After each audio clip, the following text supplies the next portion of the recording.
Hello, welcome to the May 10th, 2022 Club Cubase live stream. I'm going to do a quick audio test and then we will begin. Bear with me just for a moment.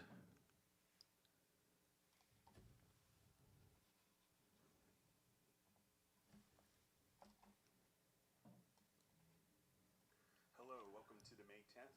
All right, my monitoring computer sounds fine. My name is Greg Undo. I work for Yamaha Corporation of America, primarily focusing on Steinberg products, and I'll be the host for the live stream today. If you have not attended a live stream before, how it works is you can ask questions in the live chat field or submit questions in advance to clubcubase@steinberg.de.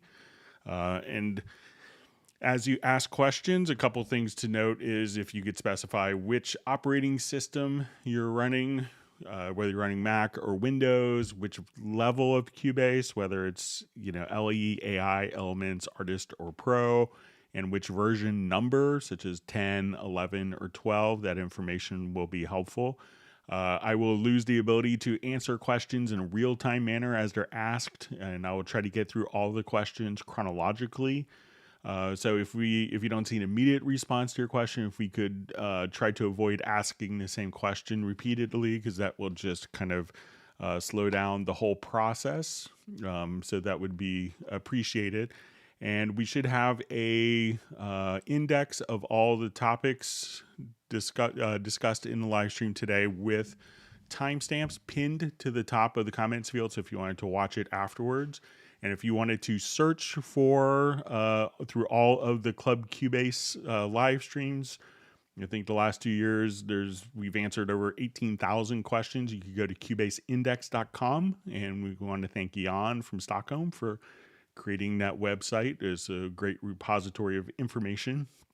We also want to thank Jazz Dude, another wonderful resource of information that's relevant to Steinberg users, is the Cubase Nation Discord. Jazz Dude does a lot of work compiling information and tutorials available there. And we have two people that serve as moderators. They're not Steinberg employees. They just do this to make it a better community. And that we could thank Jazz Dude again, as well as Agent K for their help with moderation. And sometimes they can help out when I'm trying to catch up. So with that, once again, my name is Greg Undo. I'm presenting from outside of Alexandria, Virginia, which is just outside of Washington, D.C. area. And if you're watching this live, please feel free to introduce yourself and tell us where you're from. It's always fascinating to see people from all over the world, but let's go ahead and get started. Okay, so we have a question. Hi, Greg. I've now sent an email to Steinberg 3 times in 3 to 4 weeks where I indicate the problem that Cubase cannot load many heavy third-party plugins. I do not get an answer back via email. Why is that? It says, I have a video ready where I show the problem. I have a big system with power, but Cubase don't use all the power my system have to offer. I set everything to the highest and best settings in Cubase. So, if you want to send a link to the video to me, you could send it to clubcubase@steinberg.de. So if you could, I'm not sure if the plugins aren't loading up or when they're loading that the plugins are kind of inactive. When you say kind of heavy plugins, so let's say if I wanted to come here and I go to, let's say, a multiband compressor. Sometimes when we do this, we may notice that some plugins may be disabled depending on if their latency settings. So if I wanted to come here, let's see if we can load up a couple other ones here. So at times you may load up a project with particular plugins, and as it is, if you see that they're kind of grayed out, like unaccessible here, it could be that you have the constrained delay compensation activated. So if you see if you could just simply click in the lower left-hand corner of the delay, of the constrained delay compensation, what that allows you to do is to basically have plugins that have a lot of latency that could bypass those particular plugins. So if you're trying to load up And when you say kind of heavy third-party plugins, some of those heavy third-party plugins may just have more latency in them. So we could think of this as the constrained delay compensation is almost a live mode. So try to disable that. And if you have, heavy plugins that are doing a lot of processing, at that point, that may turn them on. So if it's just a matter that you can access them, but they're not really accessible, you could do that. Or I don't know from the question if, they're just not showing up here. If you don't see them showing up, it could be perhaps just if you go to your VST plugin manager, and you may just, if it's their VST2 plugins, at this point, you could click on the settings and make sure that the VST2 plugin paths are defined. So if you could maybe specify whether the plugins are accessible or when you so if they're not accessible, if you don't see them listed, then I would go to the VST plugin manager and see if you see the plugins here. If they're accessible and you turn them on and then they just won't turn on, I would just turn on the bypass the constrained delay compensation right there. So,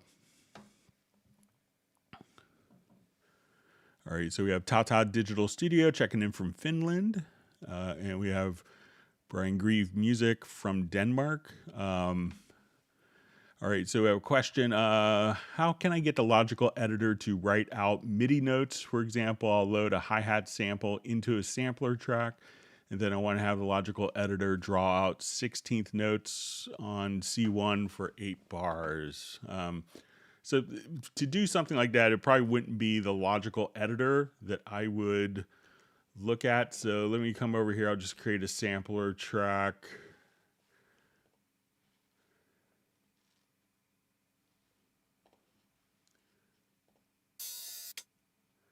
Okay, so I'm going to create a sampler track here.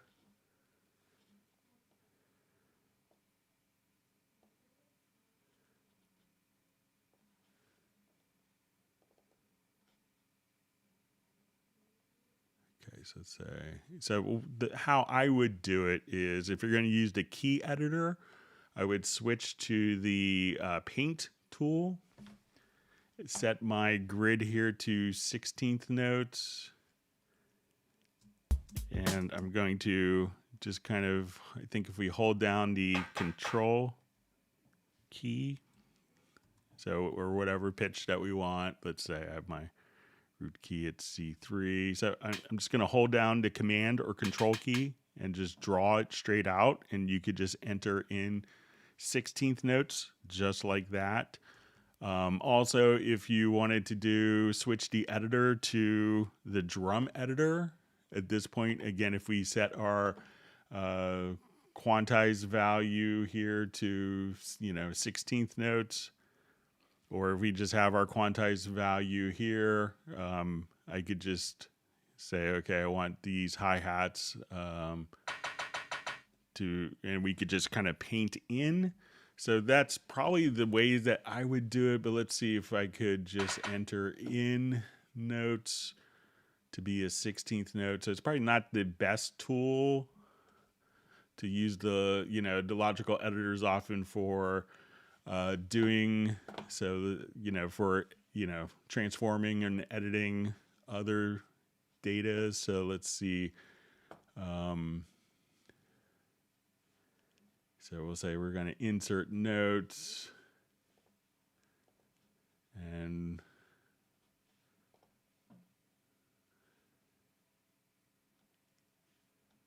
say value 1, we can add, let's say C2.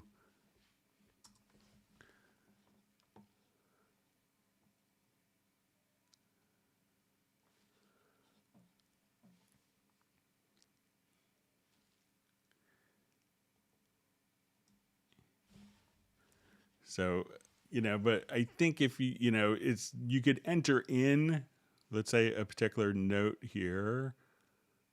So let's say if we wanted to, insert MIDI notes.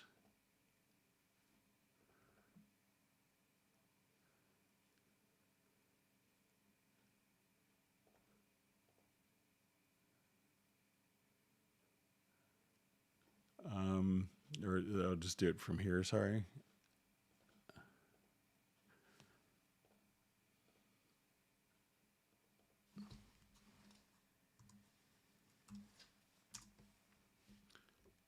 So if I wanted to now come over, we could insert notes.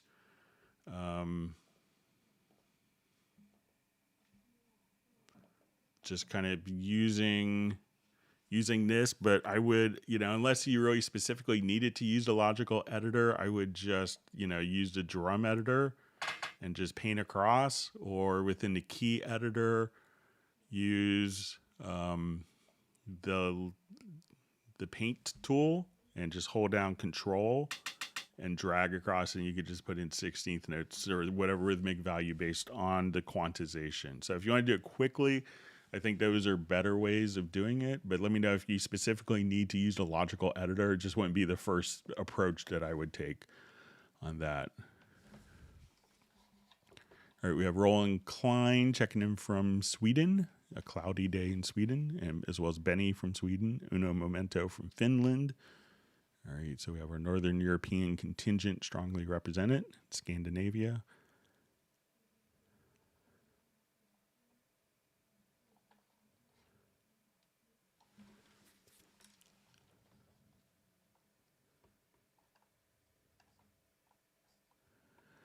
Okay, so we have a question from Dallas LaRue. When I have several effects on several tracks and then send those tracks to the same group, is the relation of those effects broken when I move the group fader? All right, so let's just try it here quickly.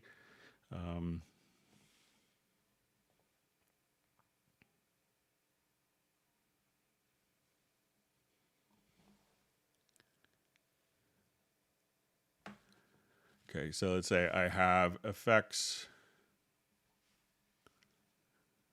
let's say on my snare, and let's say my toms.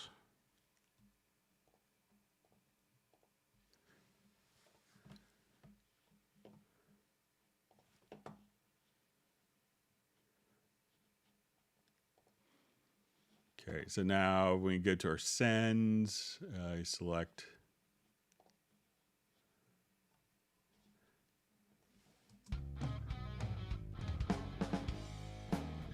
so we hear the reverb on our snares and toms, and then send those tracks to a group. All right, so let's say I'll take all of my tracks here to, and I'll route these to a group. So, and we could choose to include the effects within the group or not. I'll just do it without the effects. So add a group channel to the selected tracks.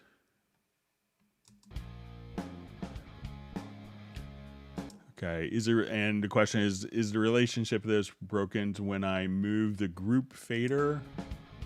So let's say if I wanted to come here. So we're gonna have when we have our snare kick in, I'll just rewind. All right, and let me just adjust. Make this a little louder so we can hear it better.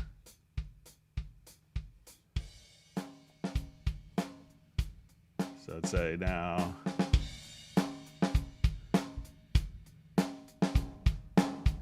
So right now I don't have the group. So if I have my effects end, I could adjust this, and we're not going to necessarily, as we adjust that, the effects ends aren't really gonna make, as we do this, we can hear that the effects will still go on. Now, if we take this effect return and then we route this to the group channel, so that the effect is going into the same group, we could do it like that. Now, if you notice that if you have automation, you could, and you wanted to maintain the relationship of the sends with that, at that point, you could use a VCA as well. And then that, as you adjust, won't affect the gain structure of each track that's being fed to the effect send via VCA. So it doesn't seem like they're broken when they're going to the group fader, but let me know if I misunderstood. All right, we have Jan from Stockholm. We see Michael Pierce from London. Saying he's sun-basted but had bad weather this morning. All right, we see I have Millard Brown from Pennsylvania. All right, and we see Benny wants people to hit the like button. All right, so we have Jovanovic 3D checking in from Slovenia. Thanks for joining us. Razel from Denmark. Crocante from Los Angeles. I always feel like I'm pronouncing that wrong, so maybe if you could let me know or spell it out phonetically for my ignorance. All right, we have Lucas from the UK. We have Spike Williams from sunny Wales, UK.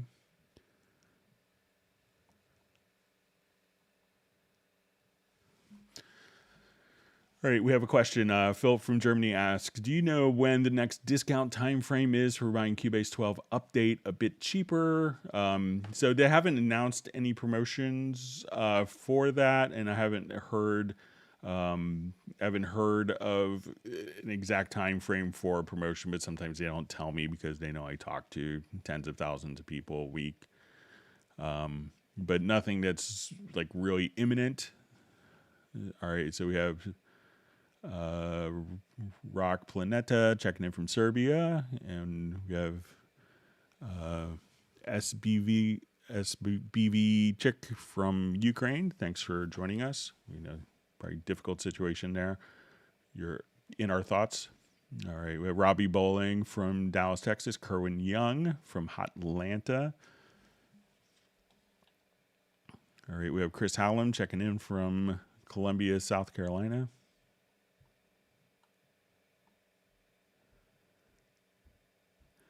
All right, so we have a question. Is it possible to see more than one instrument in the in-place editor? So let's take a look. Just open up this project.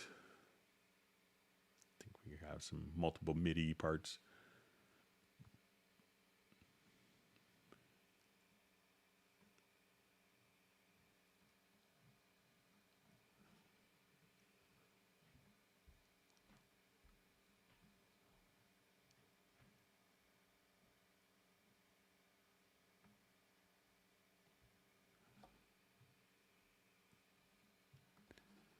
Okay, so let's say if I wanted to do the piano and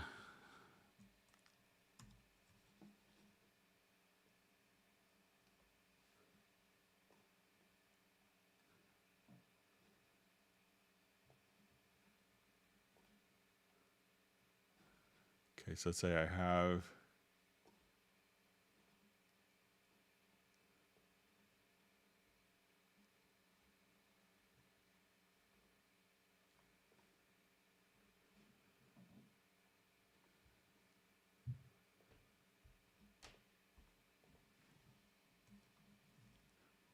all right, so I'll just select the track here. Sorry about that.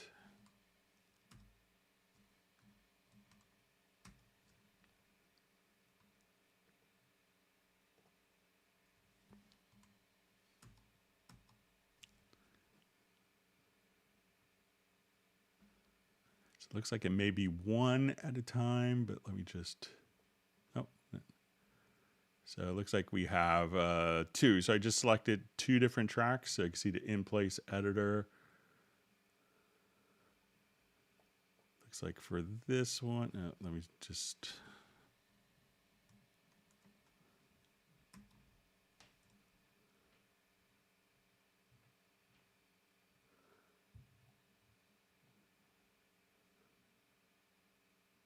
yeah, so if I look at these two different tracks. So when I select the tracks, I can see that in place editor and this in place editor. And let me just, sorry, I have my control or command key on my computer keyboard is acting all, it's getting worn out. But you can see I have an in place editor at the top here for the melody, and I have an in place editor open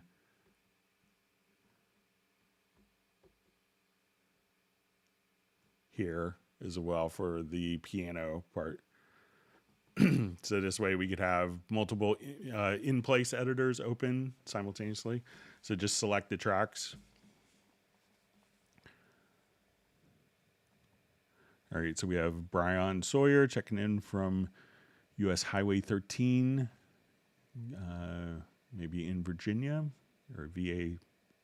So, all right, and we have Soren from Sweden. All right, we have Tapio from Finland. All right, so Tapio is asking, I would appreciate a general workflow presentation for Pro 12. I've not yet started using this software. So we did when it was released in March. If you're looking for like new features, I think we did a walkthrough and it was about 2 hours. So if you wanted to watch that particular video, so I think it's a Cubase 12 walkthrough. It may have been like March 5th, something like that, a couple days after release. You could look at that. But if you have like, specific questions on new features, be happy to show them. But I don't want to necessarily, to do a general workflow presentation that could take several hours.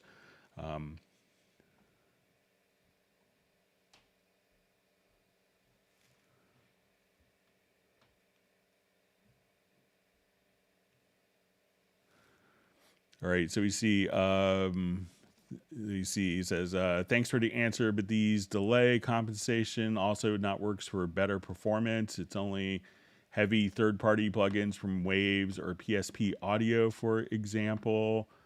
Yeah, I mean, if you want to send me a video, if you go to the mix console here, and if you go to like the large mix console by hitting F3, one of the things to determine is you could, when we go to the racks, you could go to something called channel latency. And then as you insert, and you could just see, like as we would load various inserts in the project, once the channel latency is active, that you could see the latency going on directly there. So let's say, okay, I wanted to go to,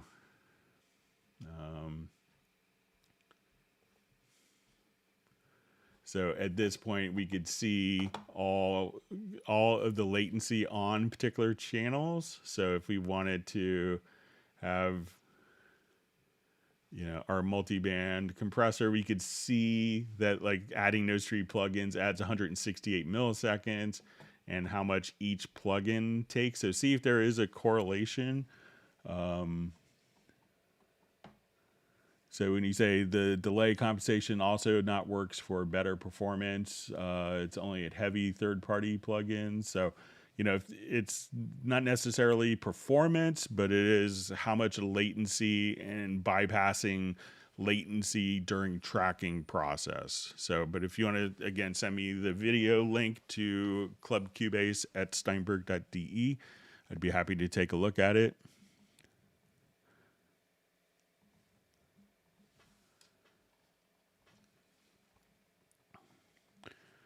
Okay, so we have question from Millard Brown. I have a hardware Model D and a plugin. As an exercise, I'm matching presets to the hardware.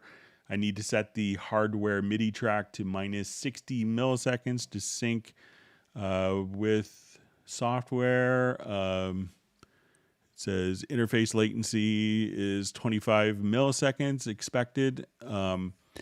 So it could be by time, you're going out, one of the nasty secrets with a lot of MIDI interfaces is that their USB timing could be all over the map. So some MIDI interfaces will have like really rock solid timing, and some will add, other timing issues. So it's probably not, depending on what you're using as a MIDI interface. I'm not sure if you're using like the MIDI interface in the Model D, if it has one. I'm not that familiar with it. But I could see where that might be expected. And if you have a different interface, you might have different timing offsets that you could work with. So, all right, great to see Lawrence Koch from Rhode Island on the live stream. All right, and we also have Tim Weinheimer from Mission Viejo, California. Thanks for joining us. Great to see you on. And Stefan from Sweden.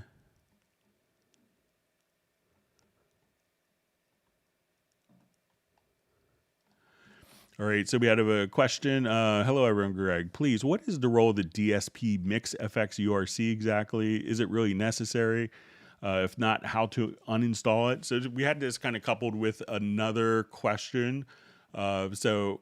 Just yesterday, there's a new update for the DSP Mix FX, which makes it a lot more usable. So let me just come over here and I'll just do a new project. So one of the things that in previous versions, Yamaha had designed hardware for it. And one of the things that was, confusing for people was when we have, let's say, an audio track.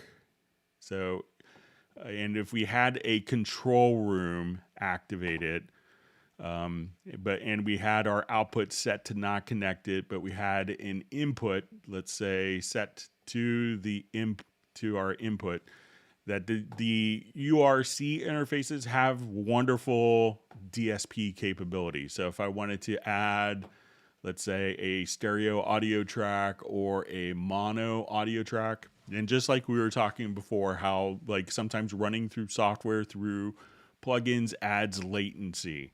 So reverbs can add a lot of latency, and sometimes you may want to actually add, different effects, like if you're playing a guitar, if your guitar amp is 20 milliseconds behind you, that's really kind of offsetting. So now one of the big changes that happened was when we go to the audio connections, and like most people will have, if you're kind of an experienced Cubase user, will utilize the control room functionality and not have the outputs. And before what would happen is you couldn't see the UR24C DSP capabilities. So one of the great things about the interface is we could now come over here and the interface itself has built-in DSP to power the Yamaha RevX reverb. And this is a wonderful reverb, So if you wanted to track while you're actually with no latency with reverb, and if you're on, if you have a stereo audio track, you could have like a morphing channel strip. And this way you could have, EQ that could be applied during the tracking process and dynamics processing.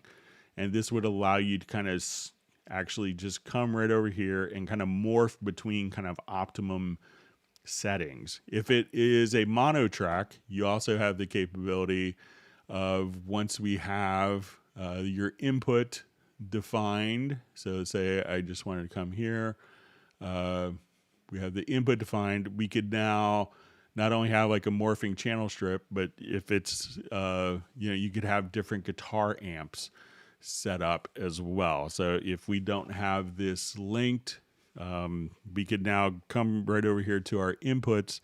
And if we wanted to have, our different guitar amps, and, new it's been added is different, like cabinet impulses and a noise gate. So this way, as we're recording, we could record through the morphing channel strip or the guitar amps, or monitor through it and monitor with the reverb without any latency. So for a lot of people, if you're recording a vocalist, this makes so much sense to give like a courtesy reverb to the vocalist.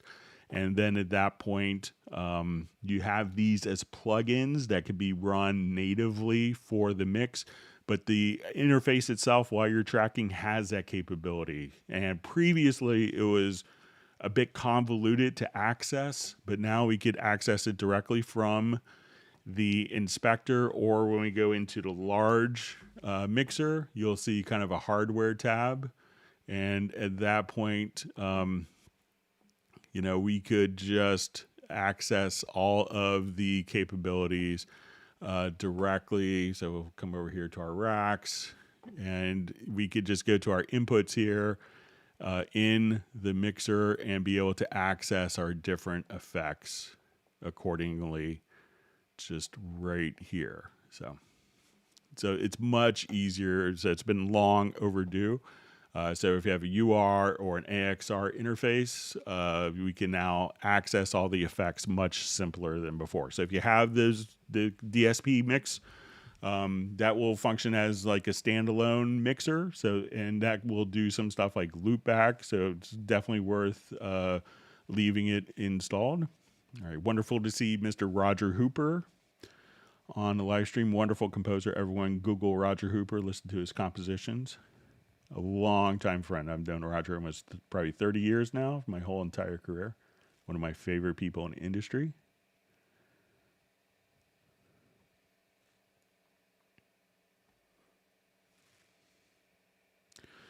Okay, so we have a question.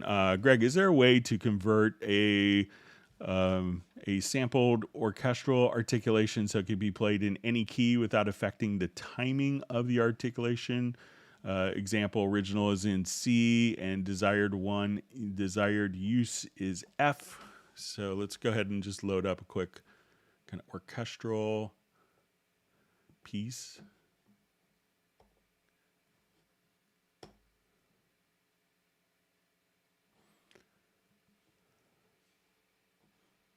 Okay, so let's say if I'm coming to my oboe here.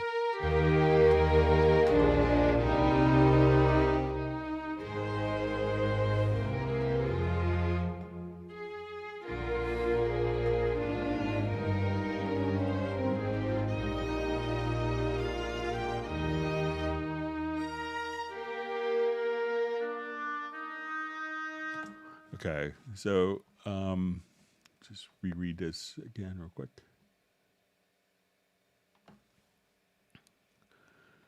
Okay, so I need to set the, all right, so it's convert a sampled orchestral articulation so it could be played in any key without affecting the timing of the articulation. So generally, it's when you go to a particular instrument. So let's say if I want it to we'll open up the instrument for this, I think it's from the Hallian Symphonic Orchestra. So it's come, and I'll just select the oboe. So, depending on the articulations of that is being used in the particular instrument, so when we come and let's say we'll go to our macro page, that we could see these articulations can be assigned from the instrument. Sometimes, like if you have Iconica, you could set your own key switches for that. So as you do that, so as you transpose, so if we change keys, that shouldn't affect the timing of the articulation. So when you say example, originals in C and desired use is F, because so many times the concept is that the articulation key switches are out of the range of the particular instrument. So if we just wanted to, switch to, let's say, crescendo, decrescendo, we could come here and, or, as we would select, different trills that we could, let me just get my left-hand mouse action going here.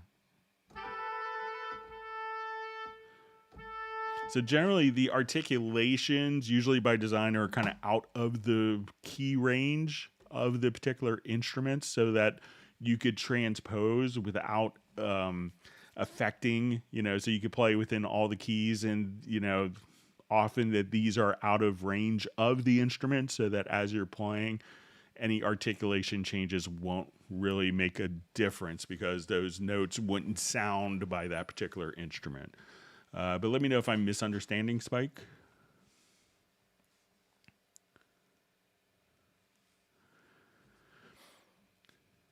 All right, so we have a question from Ed Rugman. Great to see you on the live stream. So it says, hi, Greg. I've asked you about opening projects between Mac and PC before, and I thought that the CPR files stored audio file locations as a relative link to the audio folder. But when I open projects made on my PC on my Mac, it is showing that the full path was on my PC. Example, C/users/documents, etc. doesn't seem to be using a relative path.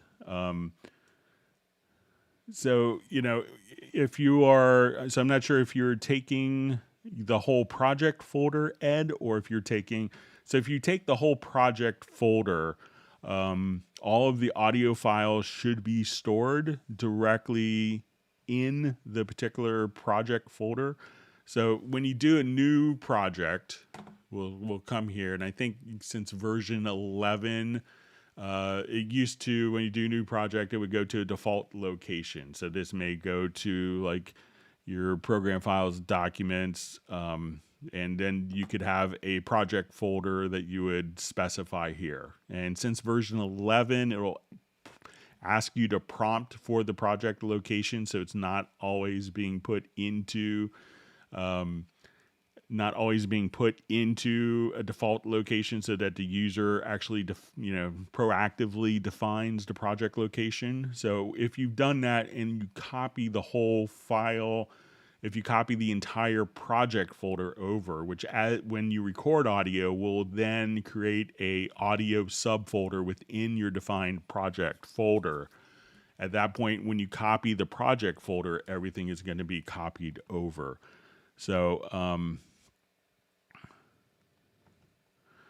and then it's going to be, so if everything is in, and it's not necessarily, when you say, and it also says, is this a change from previous versions of Cubase? Is all my project files now lose the path between systems? I thought it was a relative path and not the absolute file path.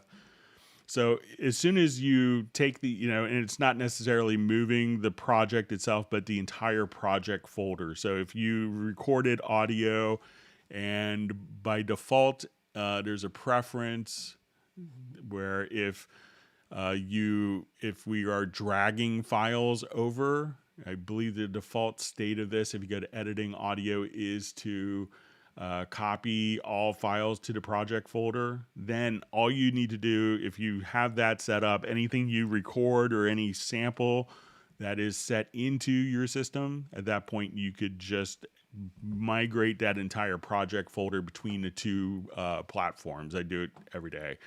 And if for some reason you don't have that preference set, if you go to your media menu, all you'd have to do is select Prepare Archive, and that would move files that aren't in the project audio file folder, and that would move them all to the project's audio file folder.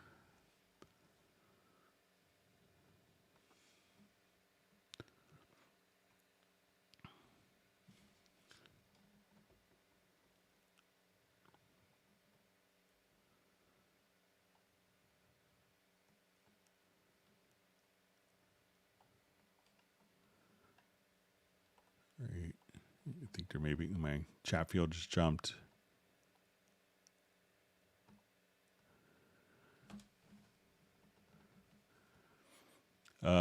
So I just see, and also kind of a follow-up was, I'm just curious, is my Mac is always trying to find the original Windows folder. I'm sure in previous Cubase versions, it just needed to find the audio folder within the project folder, and long path. So if everything is just within the one consolidated folder, you shouldn't have any problems. I do it all the time.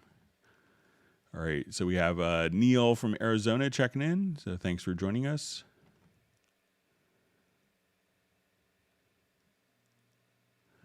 All right, we see John Costigan from Kenosha, Wisconsin.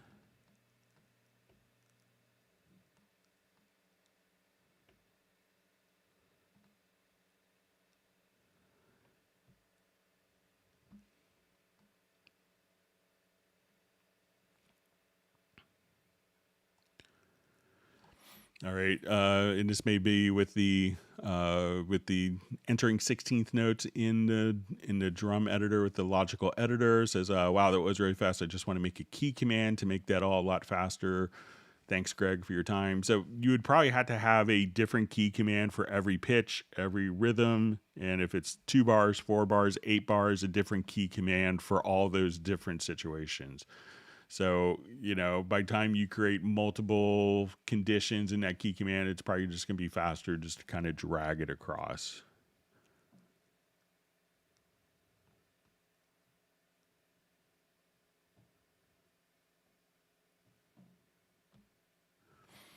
All right. Okay, so we have a question. Is there a way to keep the left column sections open, i.e. insert sends? If you hold a command, it temporarily keeps them open, but is there a way to always leave them open in preferences? Okay, so let me just jump to a different project. And thanks for all the great questions. And if you do learn a new tip or trick, make sure that you hit the like button and subscribe to the channel if you haven't done that. All right, so let's say I want to see sends and inserts open on every channel. So I'm just going to hold down, I think it's Control. So I can see my inserts and sends. And if I wanted to do setup, so I could just say, okay, let's move my inserts and let's say send up. Okay, so now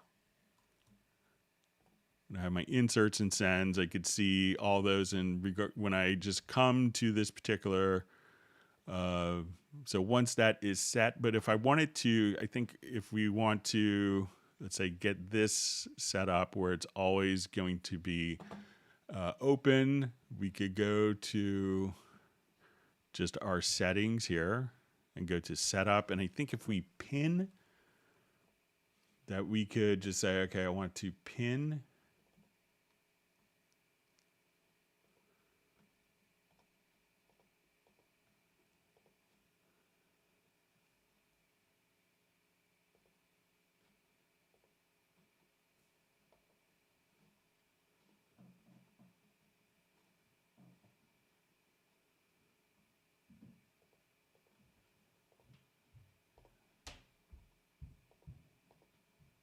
See why this,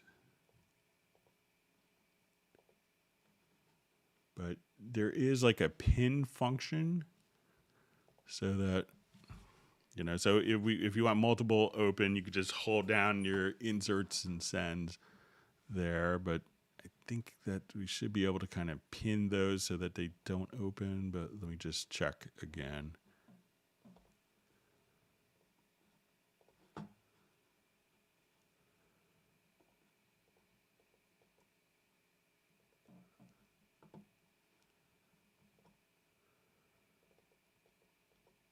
Okay, so let's say send.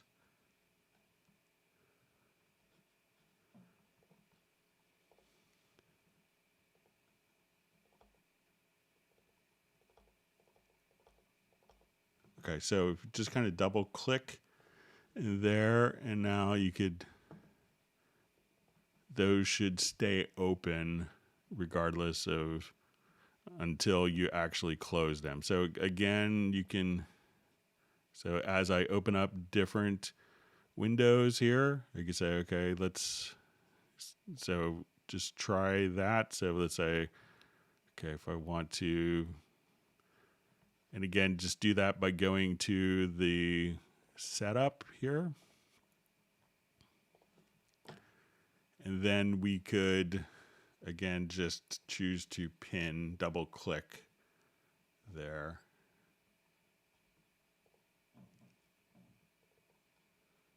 And let me just load up.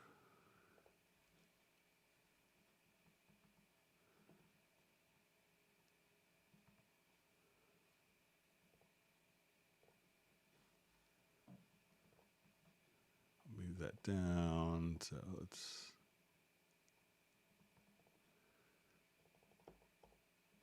Yeah, so try just pinning that particular option. So let's say.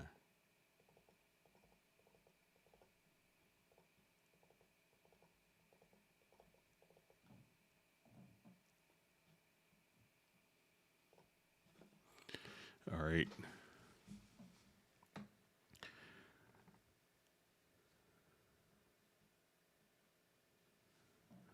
Okay, so we have a question from Ali. Says, I have a bug when I do a pitch shift on an audio, and when I just want to reopen it, F7, it doesn't show the bottom of the pitch shift section. I have to reset it again to show the full page fix. Okay, so, all right, so let's take a quick look. So we'll go to F7, and we'll do a pitch shift here.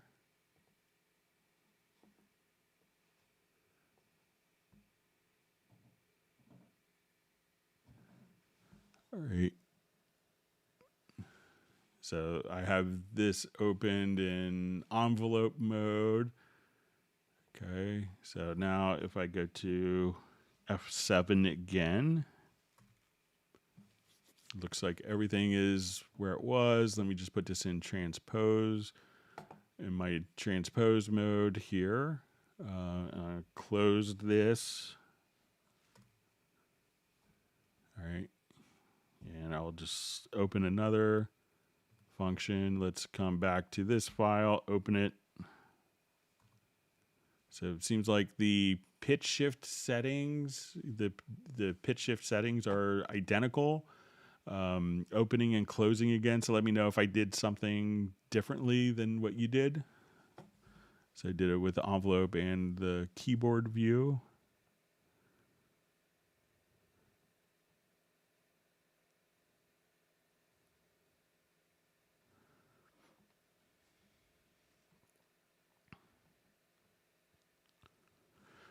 Okay. All right. So we have it says, quick question. I know it's a repeated question, but can you show how to add more than 16 insert effects real quick? So if you needed more, let's say for some reason you needed, 32 insert effects on this particular track, what you could do is at this point, add a group channel to the selected track. So let's say, okay, I want to make this a mono group, and then I could have 16 inserts here. This is feeding, this group.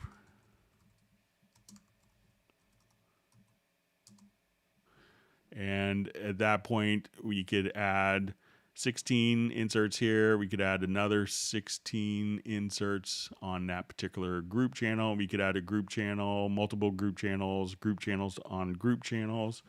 So let me know if that's what you want to accomplish, to have like more than 16 insert effects.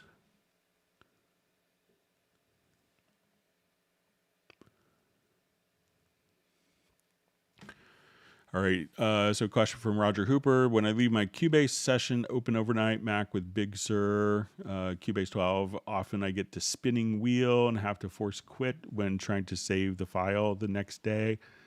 So sometimes what happens is some plugins may develop kind of a slow memory leak. And I know you do a lot of probably orchestral stuff with different sample libraries. So sometimes those could be culprits of that, kind of where the plugins kind of don't wake up afterwards, or sometimes they just will take too much memory. So I would check that out, and also make sure that, sometimes some plugins don't kind of wake up from an extended sleep well. So some people will sometimes, just restart the computer, starting off the day, but you could probably, find it to be particular sample based plugins that will probably be causing that. All right, so we have Ari checking in from Israel. Thanks for joining us, being part of the live stream today.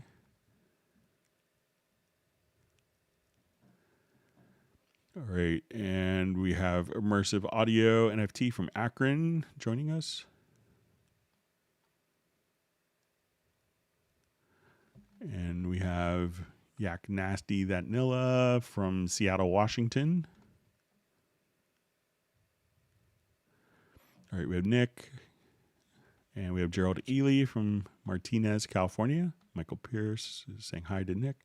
We have Sir Robert from Atlanta. All right, we have Cyborg from Mississauga, Ontario.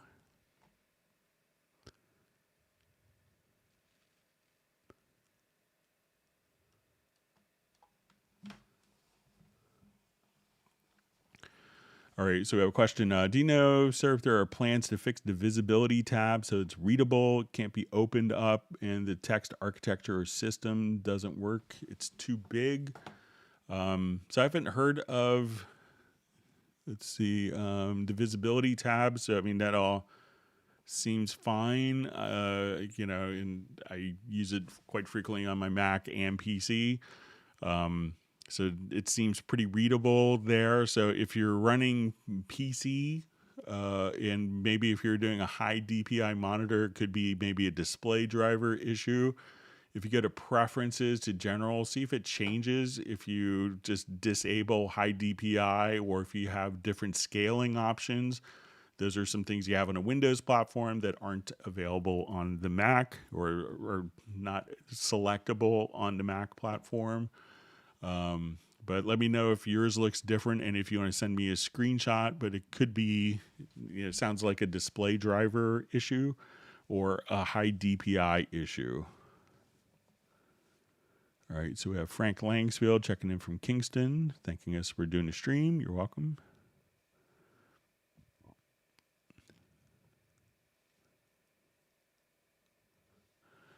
All right, so we have Cubase 12 Elements. How many tracks are available in Cubase Elements? I want to say it's 48 or 64, but let me just take a quick look.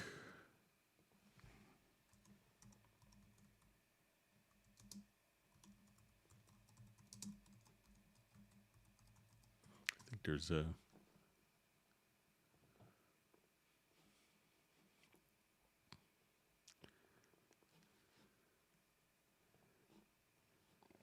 All right, so let's see. So audio tracks in Cubase Elements is going to be 48 tracks and 64 MIDI tracks and 24 instrument tracks.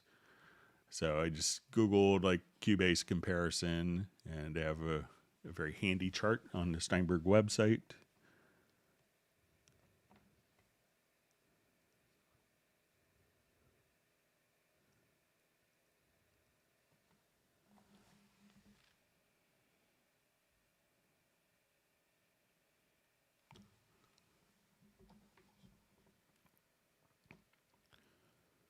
All right, we see Captenergy Music on the live stream from Pennsylvania.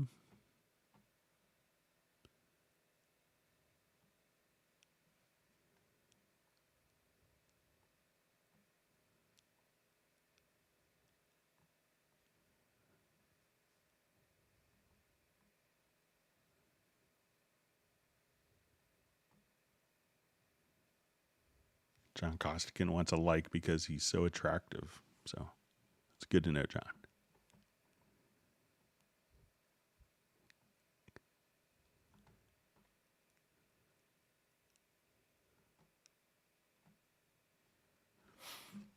All right, so we see a question from GBlock. Hi, all. This is great stuff. I have a question. Somehow I lost my access code to Cubase 11.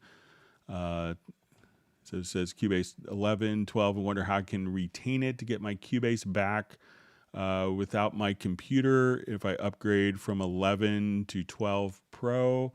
So when you update from Cubase 11 to 12, That's going to be utilizing the USB-E licenser. So you can install Cubase 11 on any computer, connect the USB-E licenser, and that will be your license. You don't have to do any reactivations. But once you update from 11 to 12, that's going to turn your Cubase 11 from an upgradable license once you do the upgrade process, that'll be on Cubase 12. And then that will turn your Cubase 11 license into a non-upgradable license. So that's the kind of the end of the line for the USB-E licenser utilizing Cubase will be at version 11. And then with version 12, it's going to be basically where you sign in to an identity-based system. Think of it as like doing something like Gmail. And then, once you have your activations in your online account, at that point you could have Cubase 12 activated on 3 computers. So once you do that activation, you could use the Steinberg Activation Manager to just basically turn on and enable Cubase on up to 3 computers. And then from that same software, the Steinberg Activation Manager, you could deactivate it. If you're ending use of one computer, you could deactivate it. That will give you one more. If you have all 3 activations being used, at that point you could deactivate one, you get a new computer, and then just simply go into the Steinberg Activation Manager and activate the new computer. And that's all you have to do.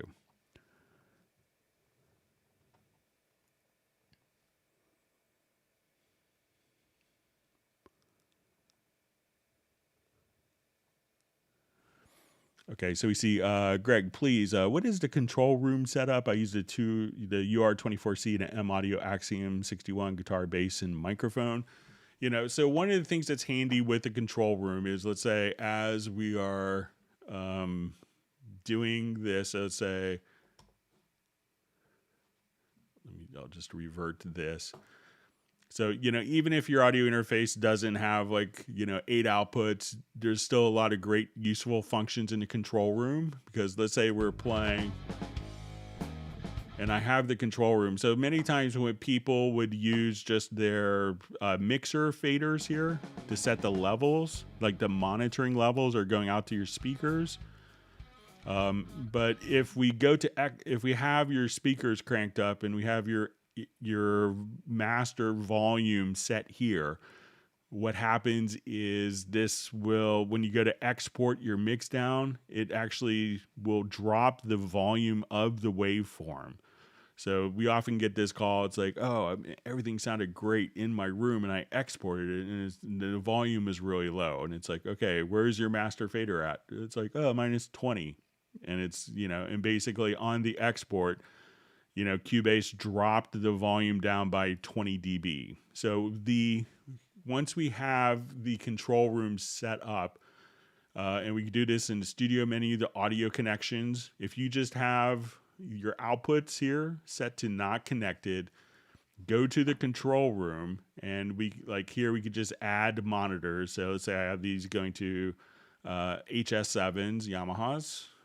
So now I could leave my mix, the gain structure, exactly where it was, so that when we export, everything is good. But I could adjust the monitoring volume independently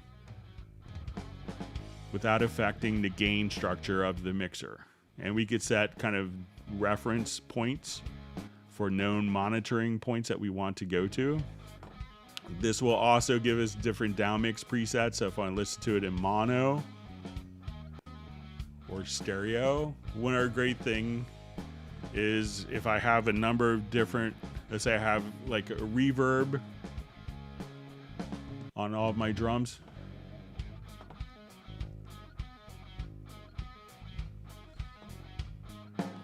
So let's say, okay, I'm listening to like my snare. So if I solo the reverb,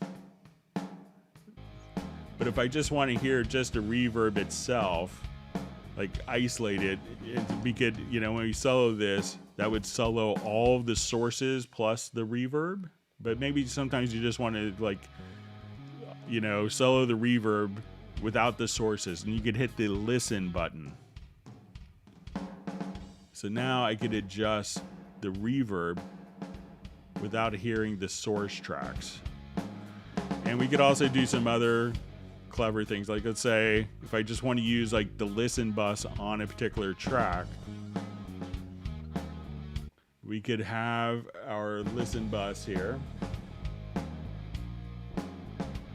And we could just say, okay, when we go to, instead of soloing tracks and everything gets kind of muted, we could click on the listen, and then we could have the other tracks just dim so I could hear them in context.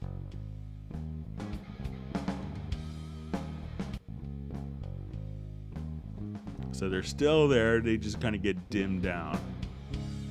So those are some of the useful things you could do in a control room. And also if you wanted to just come over here and once the control room's active, you say, okay, I just want it to now, go through lots of different loops, and you could preview kind of in real time. So you could just, as we're just auditioning different sounds,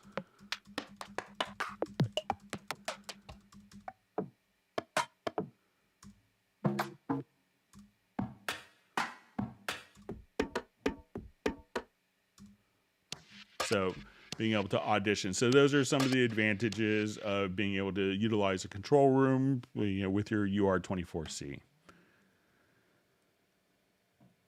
All right, we see Graham Witcher checking in from Royal Wootton Bassett in the UK. Thanks for joining us. Hope you had a great weekend as well.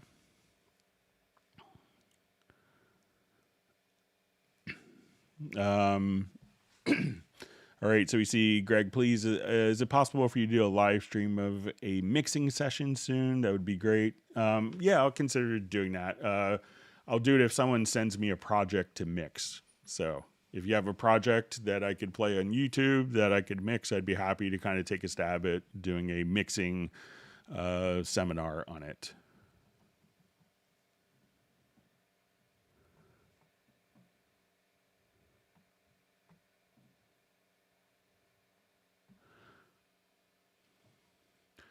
All right, so we see Barrett Emmett is just, when can I edit automation names? Okay, so let's say if we're here, so we can see the various, so as we have different parameters here that show up, so let's say, okay, I wanted to go to volume, and let's say that I'll just say as we're playing here, I'll just automate this track. So I will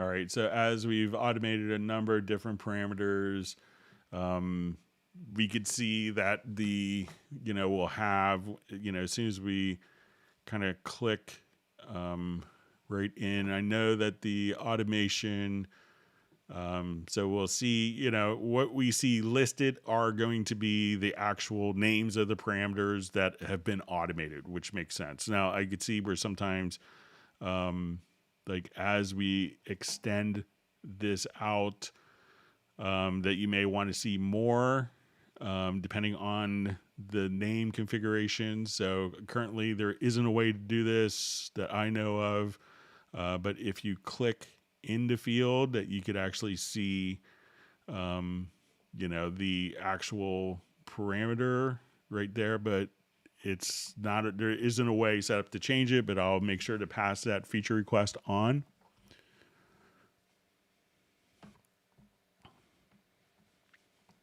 But I think makes sense that you could actually see the parameter of what's being automated in the lane.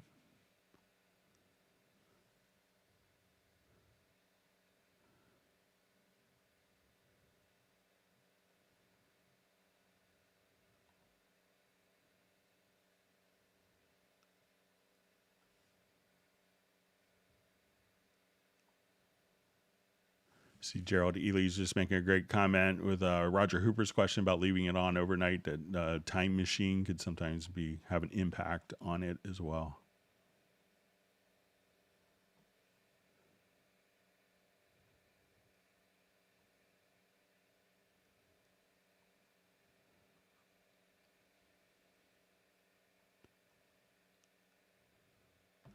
All right, so a question from Ramel. It's my first time asking a question. Last time I used Cubase was back in the 90s when Ghost Parts was a feature. Is there an equivalent to having Ghost Parts in 12? So if we have a MIDI event, so let's say if I have just a MIDI event here,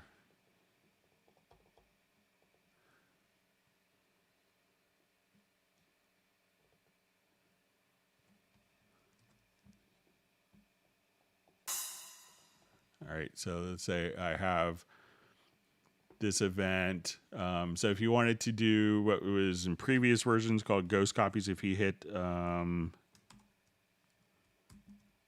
Control or Command plus K, we could do what's called shared copies. So this will be in the repeat events. So now as I make a change in one of these events here, all the other ones will automatically change. So you see as I change the MIDI notes here that will look into it, they'll make it a little larger. So we watch all these events as I change like a group of notes, and we'll move it up. Just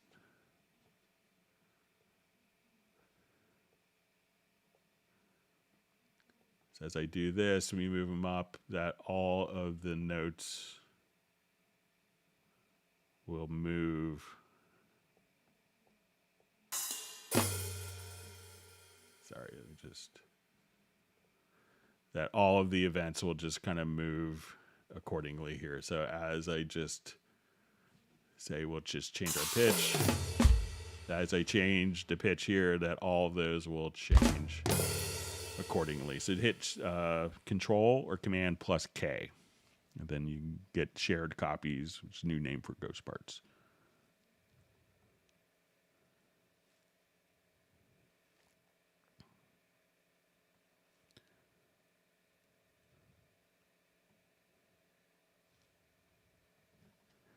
Yeah, Roger Hooper is just saying that he and I met right. It was one of my first times as a Steinberg rep going to Washington Music, and we were both running Atari computers. So.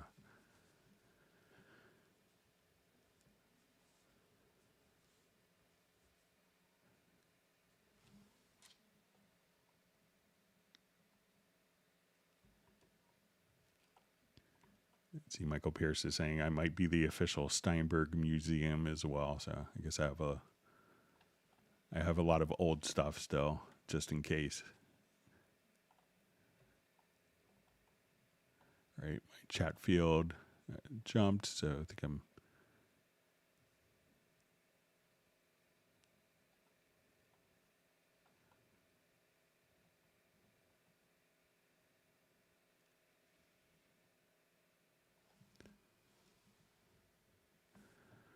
All right, so we have from Soren, says Greg, WaveLab Pro 11. I use Supervision to see the waveforms and don't need the audio editor window to show it also. Can you explain the different colors in the loudness view there in the audio editor?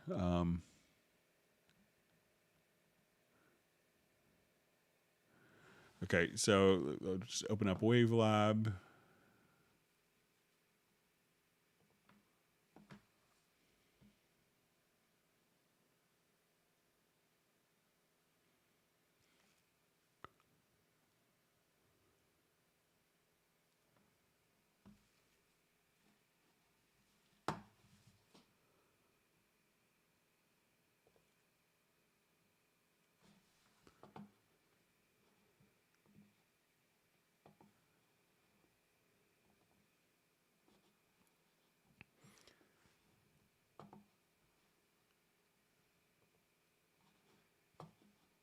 Right, just let me find something I could play.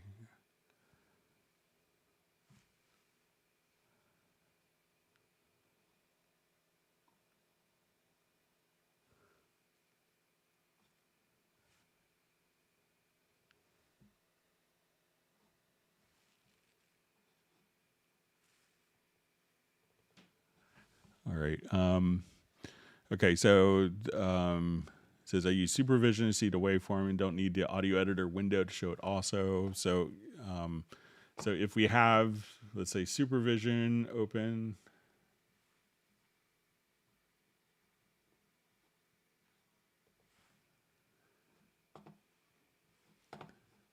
Okay, so let's just say we have our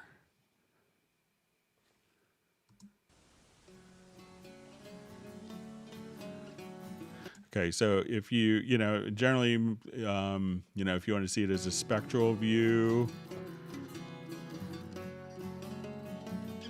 Okay, so I guess in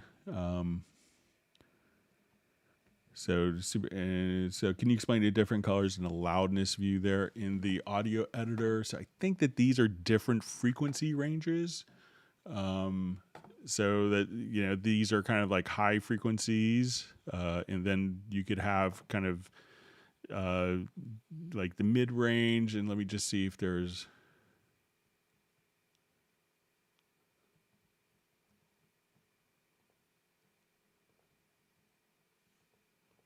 So I think that those are going to be just basically.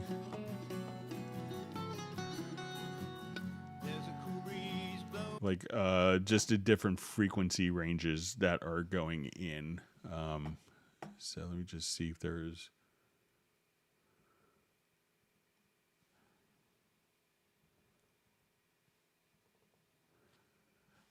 I don't know which is, but I think that the kind of the magenta color here, this one is probably the high frequencies. And it's probably listed, but I think that those are just kind of showing the activity, the amount of energy like we have that are going on.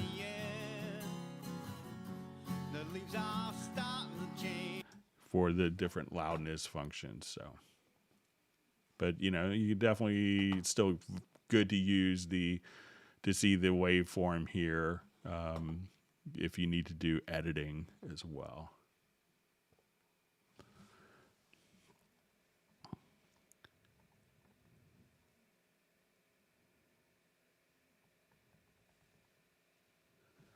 All right, so we see Jeff Sabelski is working on an oboe reed. Thanks for joining us.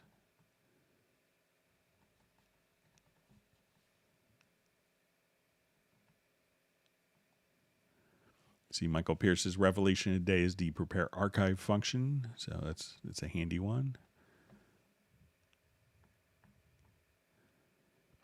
All right, and we have Jacinto checking in from France, and Vera Studios checking in.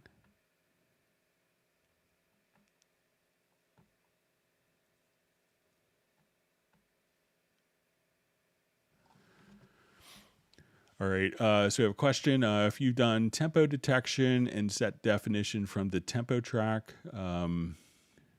is it possible to do a tempo definition from a different audio with different tempo within the project and reset the definition from that? Yeah, so if we want to do this, let's say, yeah, we'll kind of break it apart here.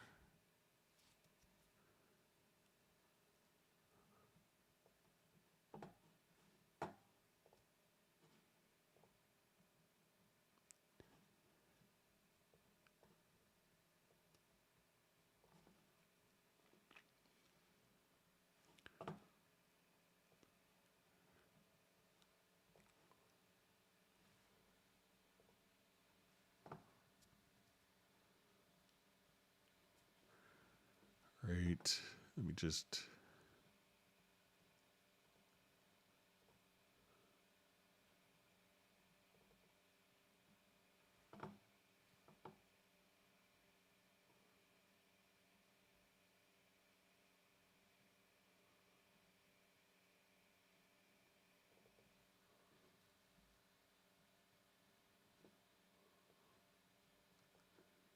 All right, we'll see if this works. So let's say. All right, so let's say I do a tempo detection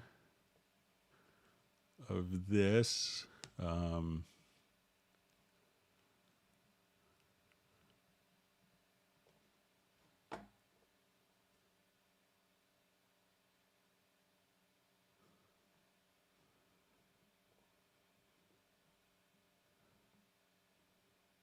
Okay, and I'm going to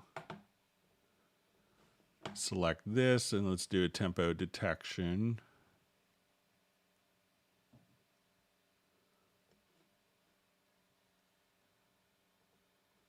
Let's take out musical mode. Sorry about that.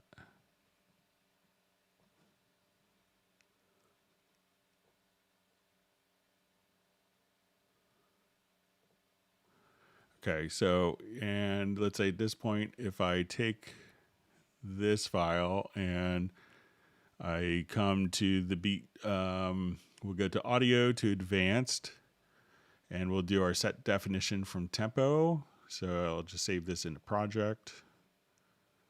Okay, so now if that is in musical mode, I could now take this particular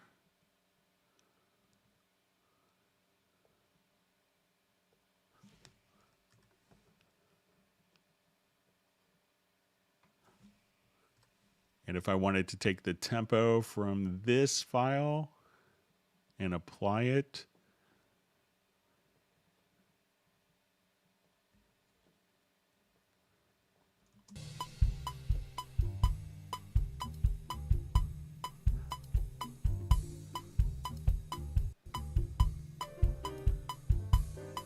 and I'll just make this slower here, faster. So that way we could take the tempo of one file and apply it to another file. So let me know if that's what you wanted to do.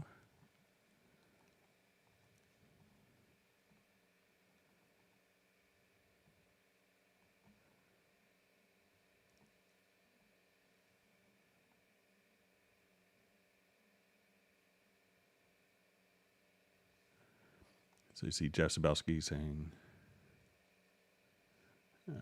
so I guess something on the View today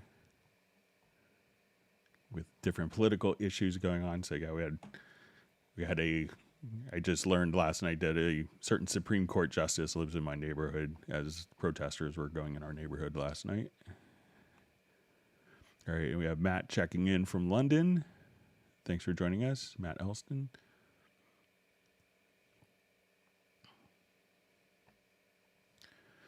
Okay, Greg, if you double click on the MIDI track, the MIDI editor shows up, but can I make it the drum editor opens as default? So yeah, all you have to do, so let's say I have a MIDI, we'll just do a quick instrument.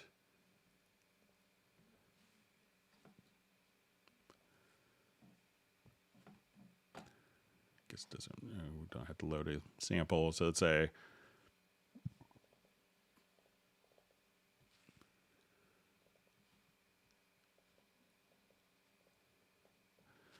okay, so now when we double click on it, we could go directly to the key editor by default. But I think if we go to preferences and then go to editors, you'll see default MIDI editor. We could choose drum editor.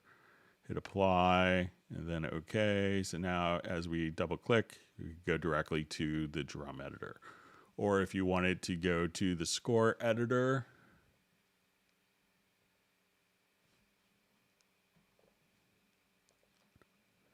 I could just double click and go directly into score editor. So again, preferences to editors, and then you could choose which editor you want for MIDI data when you double click to open.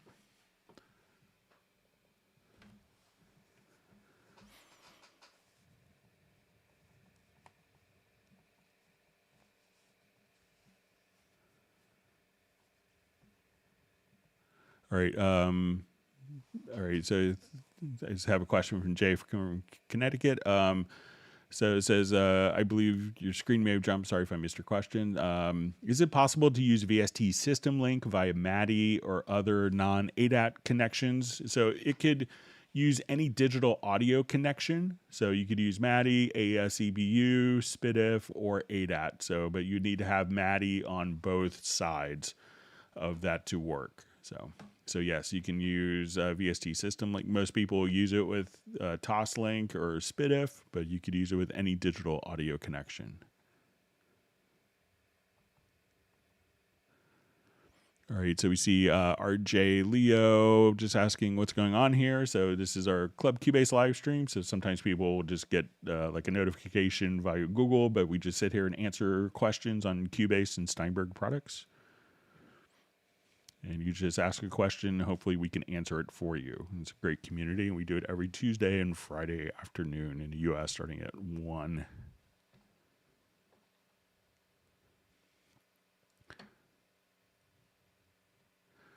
We see Nick is saying, it's hot, but there's no mess. So the bass player is on. So hopefully Michael Teams will get on. And I think Pablo's on tour. We'll see if Gareth joins a little bit later.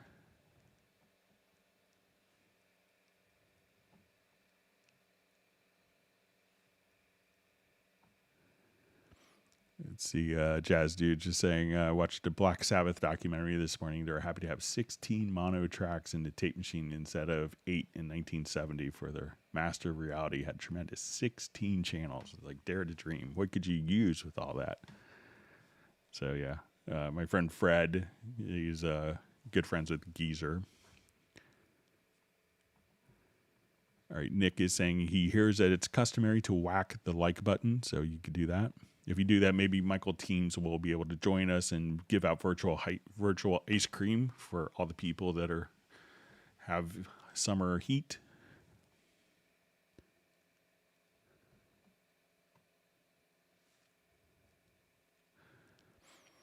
Okay, so we see question, can Steinberg add a function for assigning a MIDI control to change the pages of the remote control editor for each VST effect and VST instrument? That would be really useful. So I'll pass it along. But it may, be that it's incoming to, different, each function will have its own unique parameter that needs to be set up. So even though that may not mimic the particular layout of the instrument, but I'll pass it along.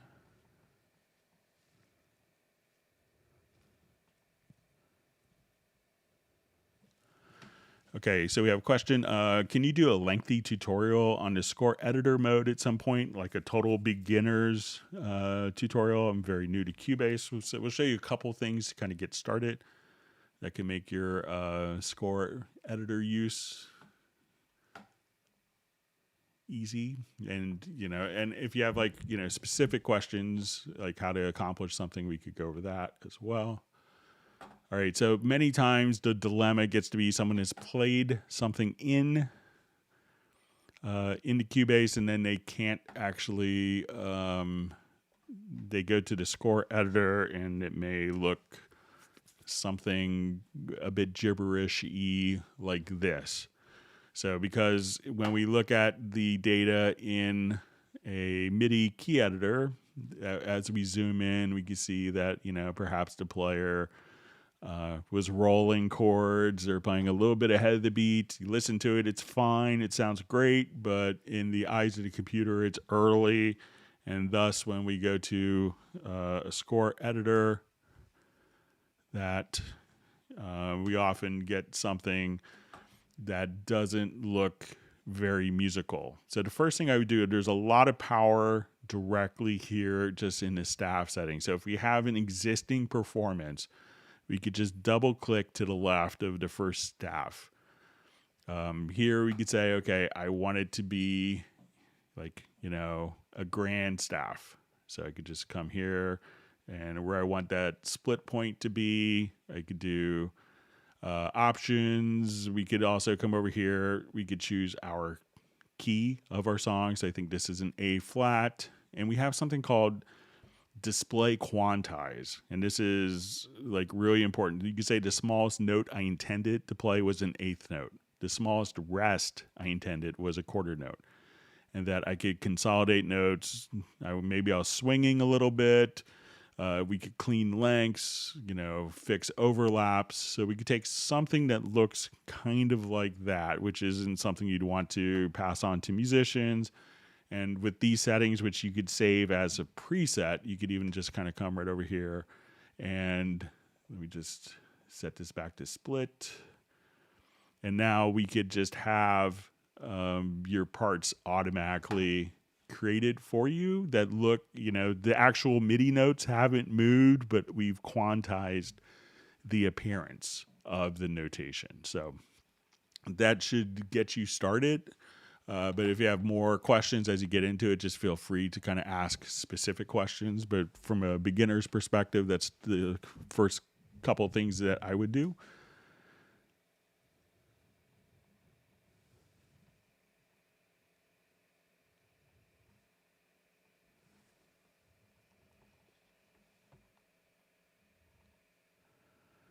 All right, so you see Cubase have MPE VST. So yeah, you could use Hallian Sonic, SE. Also, when we get into our VST instruments, Retrolog, Pad Shop, those are all kind of MPE compatible. So no problem with that. We actually kind of invented the concept.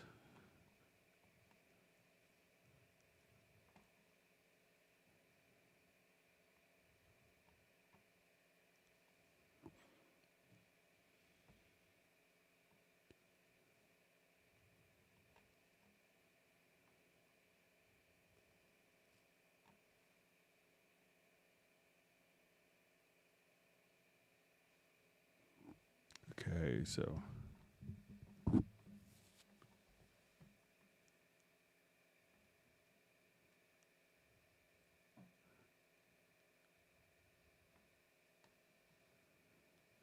right, reading through comments.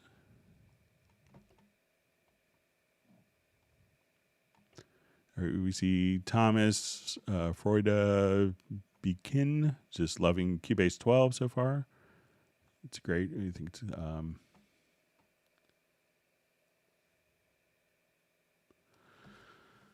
all right, so we have a question. Greg, regarding libraries such as Simon Phillips drum library, since there are no version updates, how will we transition from e-license or dongle for those products? So they will be eventually transitioning, but we're waiting for the actual instruments themselves to transition as well. So they won't be orphaned on the former licensing system. So I think we'll see, so far, they've released, Dorco, Cubase and Nuendo, and, more programs will be coming soon. So, but they are always, so there are plans for that, even though they won't be doing a version update per se.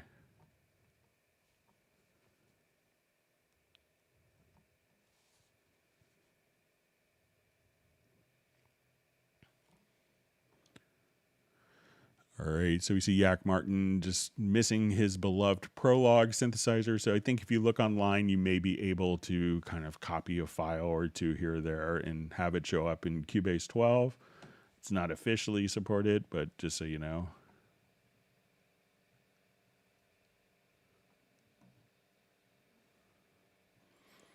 Okay.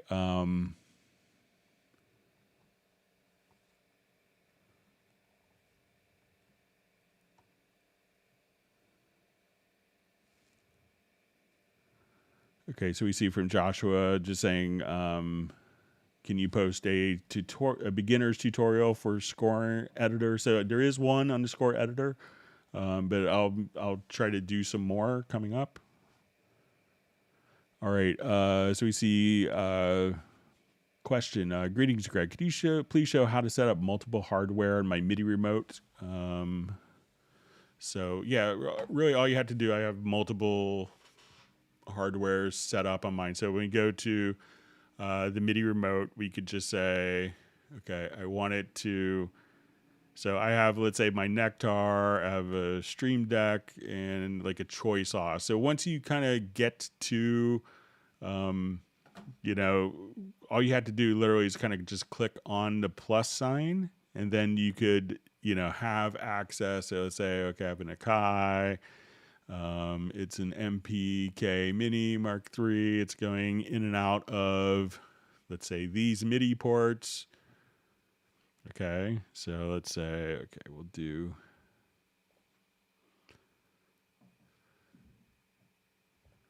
Okay, so now we could see that this MIDI device is active. So when I come here, I could just say now, we could just kind of scroll along so you can see, okay, let's say I want to get rid of that, or I have my Akai, and we can say, okay, I just want to go to my choice OS controller. It's there. I need to configure that. I need to go to my Nectar. I need to go to the Akai. So you could just, once we're in kind of this mode here, so we say go to the MIDI controllers overview, slide over to the right, and then you could just add all of your MIDI controllers accordingly, like so.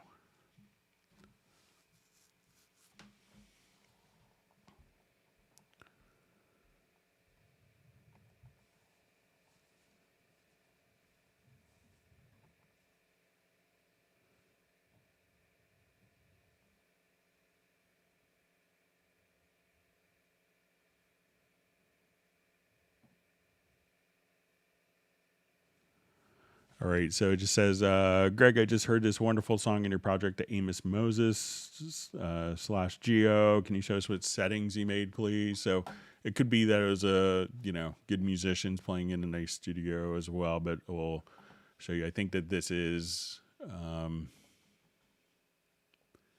show you, let me just revert it because I probably destroyed it. So I don't think anything really special with it, so it's so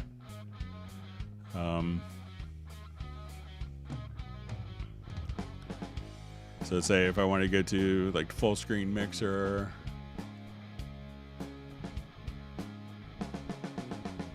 so like in this instance, I don't even think I have just a little bit of EQ you can see here, but everything else is no inserts on it. So just kind of old-fashioned, just musicians playing together. I'll show you maybe another one. It's kind of similar in vibe that I may have some more plugins on. And this came from the same, my friend Fred Corey, who I'll have to text right after the live stream.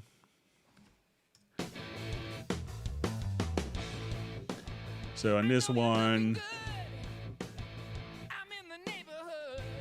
I think I have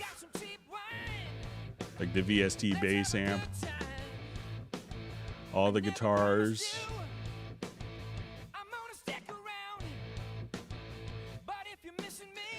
are coming from the VST amp rack on this.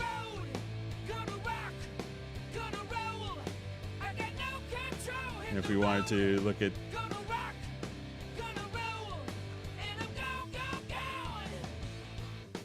so no EQ really. So pretty, maybe a gate on the guitar amps. So we go to our sends. I'm not even sure if I have any sends on this. So just a little bit of reverb and some of the snares. And on the vocals, just a mono delay. So no, not a lot of times I do mixes that aren't very heavy on effects, and they turn out well. So.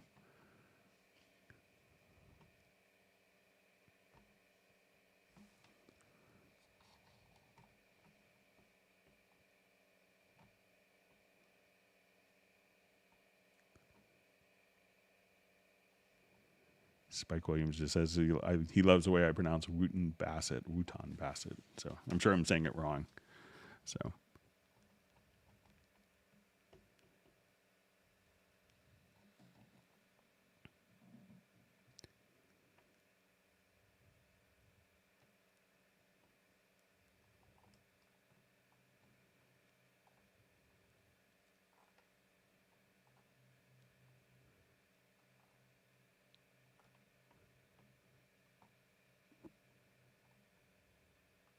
All right. Just finding my spot again. Sorry about that.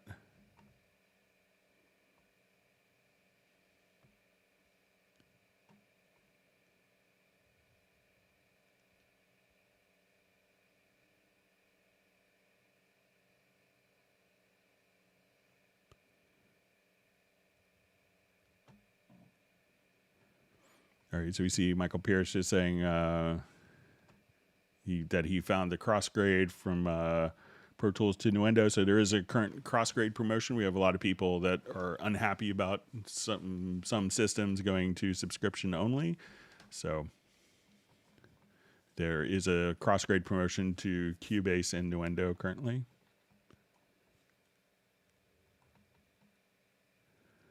All right, we have Madge checking in from the UK. Thanks for joining us.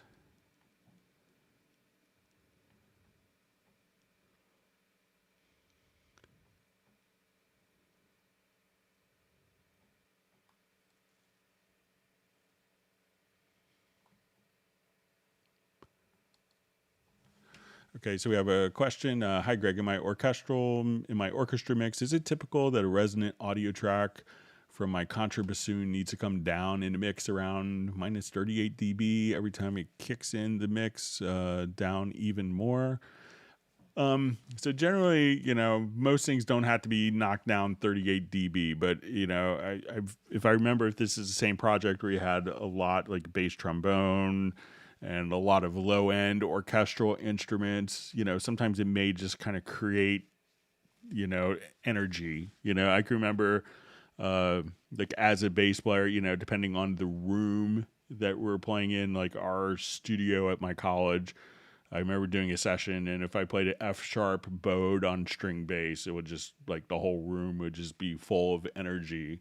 So there are situations like that where maybe the room it was captured in, but if it's kind of samples, it could be instead of having to EQ it so dramatically that maybe perhaps think of maybe arranging it, and maybe it's an arrangement for the mix and not for what the musicians are hearing. So, but sometimes, low frequencies can accumulate, especially if you don't have your room treated with bass traps. So, play it in different environments and make sure it's not a room, like your monitoring room. If it hasn't been treated for like deficiencies in low end, you could check that out.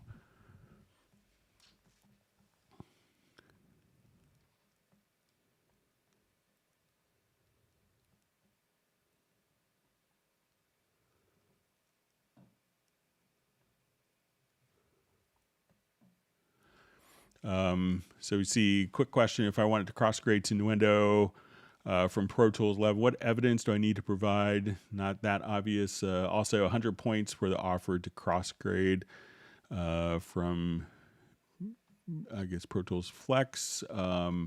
So I think it's really just kind of showing, even a screenshot that's registered to you. I could find out exact information, Michael, if you want to email me. You don't have to actually give us your license. We don't want it. So nothing, you don't have to forfeit your license. So, but let me know and I could get exact confirmation. I have a meeting with our international sales export channel manager tomorrow.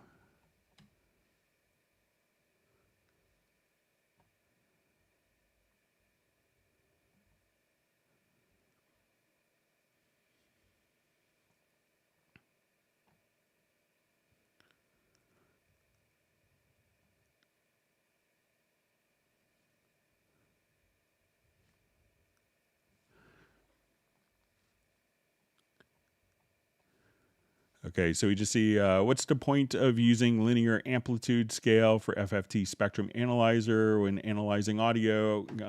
I think it's a common reference that most people kind of use and most people kind of expect. So.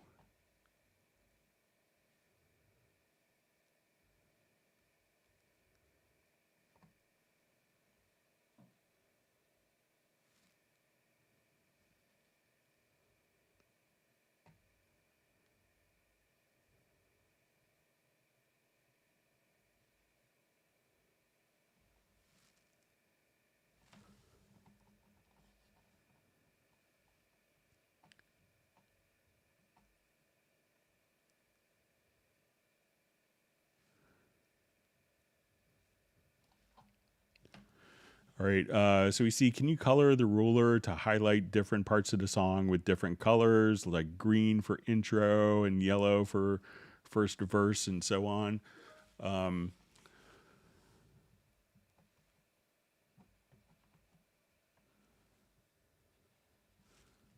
Okay, so let me just go ahead and take a look. So there's some people will colorize markers. So let's say, okay, we want it like, so let's say here, if I want it, and let's say if I just wanted to do like cycle markers even. So say, okay, I just want to grab this. Let's do a cycle marker. And we could say, okay, I want this to be yellow for intro. I want this for verse 1.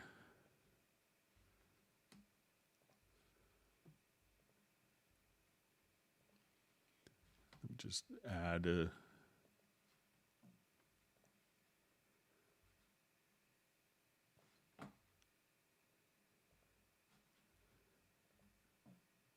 so you could do stuff like that. Also, what you could do is use an arranger track. So at this point, we could say this will be intro, verse 1. And you could colorize these kind of as you see fit. And if you wanted to label these, just hold down Alt or Option.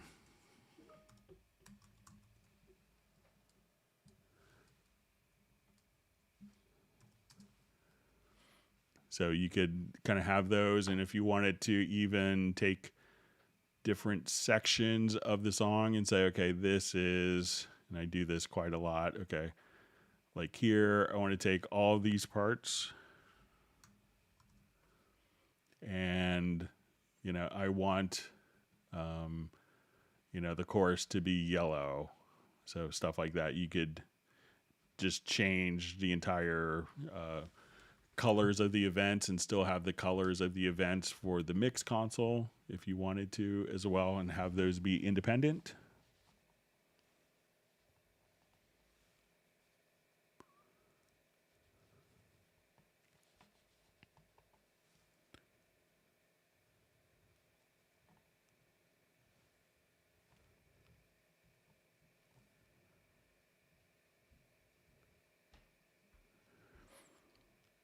All right, so we have a question. Can you talk about an example of how dialogue tools can be used in a musical setting, such as in a singer within a song innuendo? Is that feasible? So if you wanted to, let's say, if, so a lot of dialogue tools can be used like just for, even just doing warping. So let's say I wanted to come and just do like my edit hit points. So let's say, okay, we'll just come here. We could adjust the intensity, and I'm going to create warp markers. So now what you could do, really handy if the singer's like a little early or a little off rhythmically, we could go to the free warp. And now as we'll just kind of come here, and as we zoom in, now what you're able to do is to say, okay, they kind of flub this line a little bit. We need this was early, that was late. So that information is, very helpful. And if you need to put in a new point, you could just click with the warping tool. And then obviously, if we just choose to go, double click going into the very audio editor, where you could now at this point do all of your vocal tuning very easily, and you could do warping within the very audio editor as well. So if you wanted to see all of the smart controls, we can just come here. And if you wanted to do warping and change kind of little rhythmic or volume corrections, you could do that quite easily there.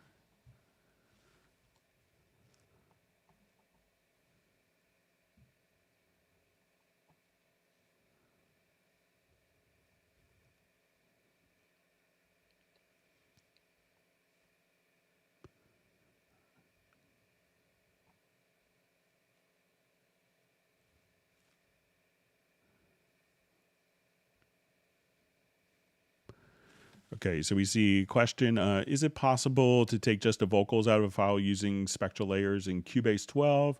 I think I might have to upgrade to another version to do it. So the vocals can be removed if you're just doing the actual with the spectral layers one. So when you want to go to, if you wanted to do this, we could select kind of the track, and we'll come over here and go to spectral layers. So I have the pro version, but what you do is, as soon as you go to launch the extension, you could unmix the vocals. The other versions of spectral layers will allow you to basically unmix the drums, piano, guitar, bass, and other, or piano, drums, bass, and other, which is usually guitar. But the included versions of Spectral Layers 1 will allow you to do that, no problem with that. So.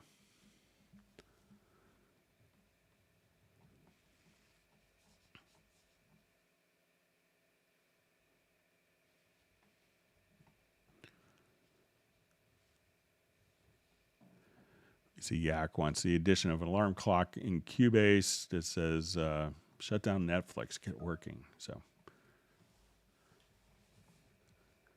maybe there's a VST third-party plugin for that.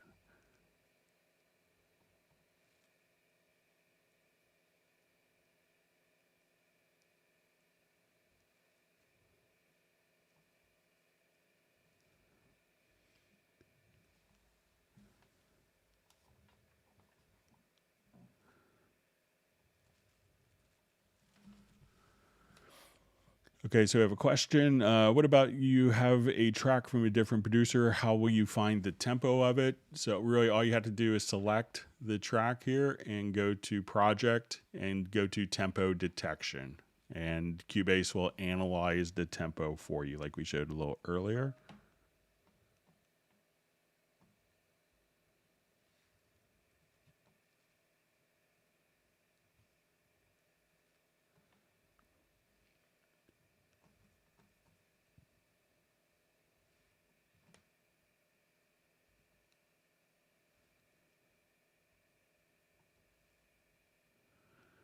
Okay, so we see question, any new Steinberg hardware on the way? So nothing major, there are like significant chip shortages that have kind of held up a lot of hardware and components, and, with a lot of, components in China that aren't being able to be shipped out because of lockdowns. So it's, one of the big things that a lot of customers, when we hear about chip shortages is, one of the largest manufacturers of analog to digital and digital to analog converters about 2 years ago, a little less than 2 years ago, had a fire and the whole factory burned down, and it hasn't been rebuilt yet to my knowledge. So I wouldn't anticipate any major new hardware. So.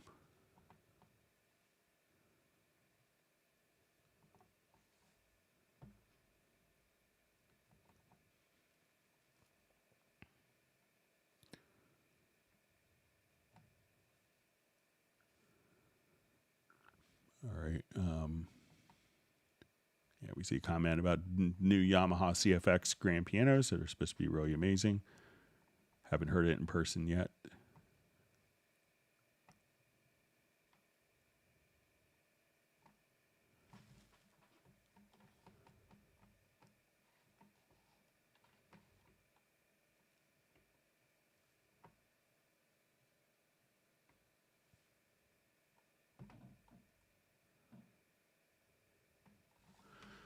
All right, so we see Jay from Connecticut saying it's interesting seeing preferences to default open drum scoring editors. Is there a way to, one, create categories for instrument groups, and then two, assign specific editors to those groups? So if you wanted to do that utilizing like the, you could use the Project Logical editor to do that. So let me just come to a particular track here.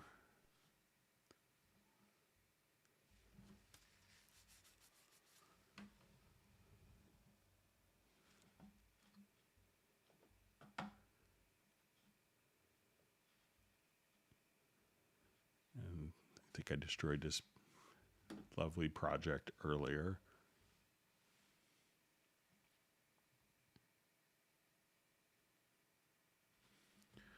Okay, so let's say I wanted to take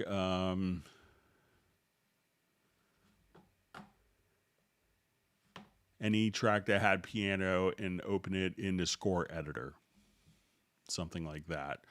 So let's come over to the project logical editor. Let's do setup. So we want to select, and we'll say our container type is track, and name contains piano. And then in the post process, we could say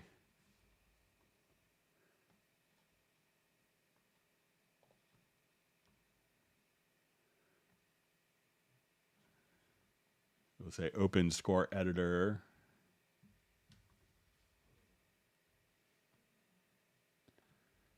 In window. Okay, so let's say I have my melody track selected. So I want to now come over here. We're going to select tracks whose name contains piano and then open them in the score editor. So if I did this right.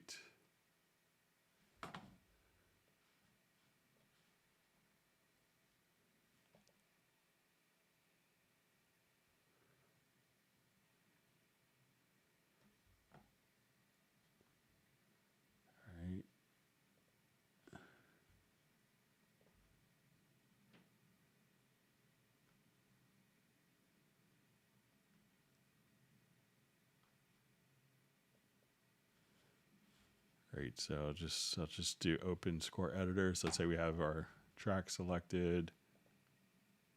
So you could do stuff like that if you wanted to have it, tracks with bass, open in this editor, tracks with kick, K-I-C-K, K-I-K, snare, hi-hat, toms, overheads, drums, beat, open in the drum editor. So you could do stuff like that pretty easily. So again, just say, okay, I have this track selected, open everything piano in the score editor. And you could just do something like that using the project logical editor.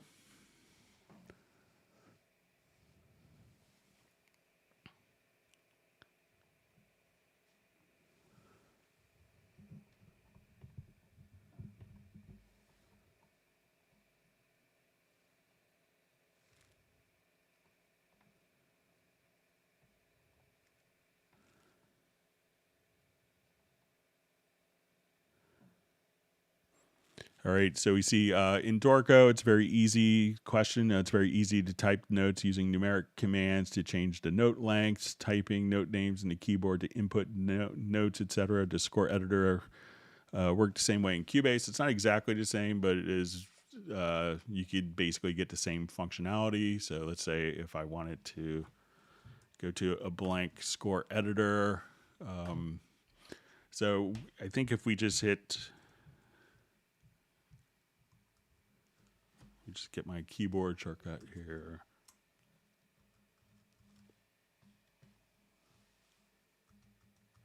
All right, so if you hit Alt 1, 2, 3, 4, that would basically switch between the different rhythmic values here. So let's say, okay, I want to put in quarter notes. I hit Alt +3. And then as we want to just enter in, I haven't done this in forever, but let's see.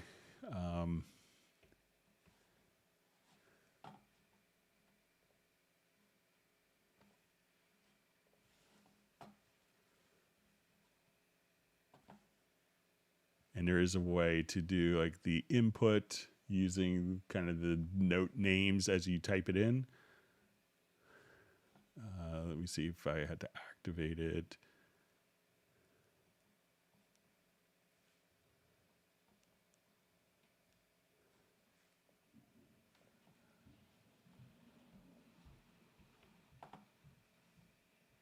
Okay, so if we just activate the computer keyboard input, So I'm just hitting C, D, E, F. And then let's say now I want to put in eighth note, so I hold down Alt 4. We can see that the quantized value has changed to eighths. So you can just kind of enter it very similar to Dorco, except for you hit Alt or Option plus the number for rhythmic values.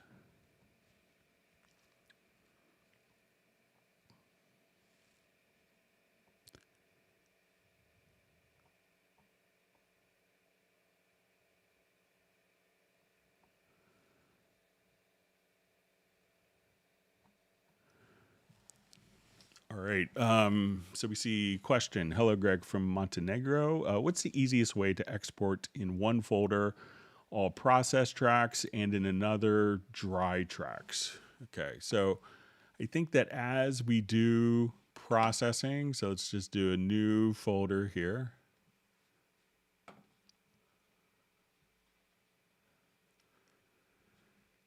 Okay. So we'll just do new folder.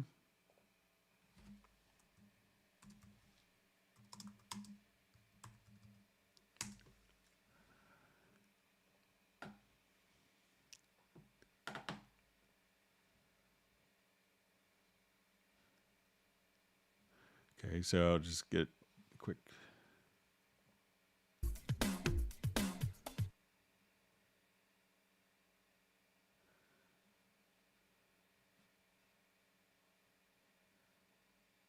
Okay, so let's say I have this particular folder. I have this file here. So let's say, and I want to put like just a really horrible effect processing on it. So let's say if I did like an offline process. So if it's just for kind of single files, let's say,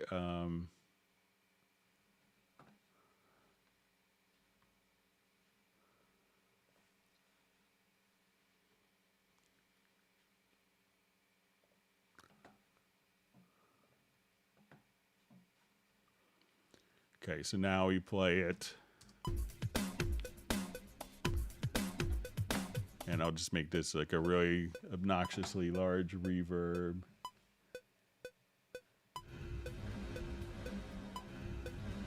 All right, so now as soon as we've done that, we can see that when we go to our project folder, so I'll go to Documents, Projects, and then we'll have our Hangouts folder. We'll go to May.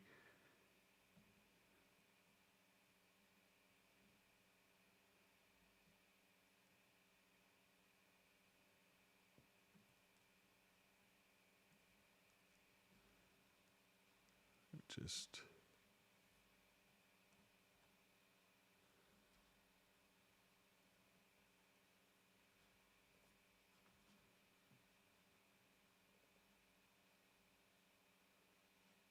okay, so here's our folder. So now if we come over here, we could see that we have our audio file. So when we go to this, I'm going to drag this file in. So this file is the audio file.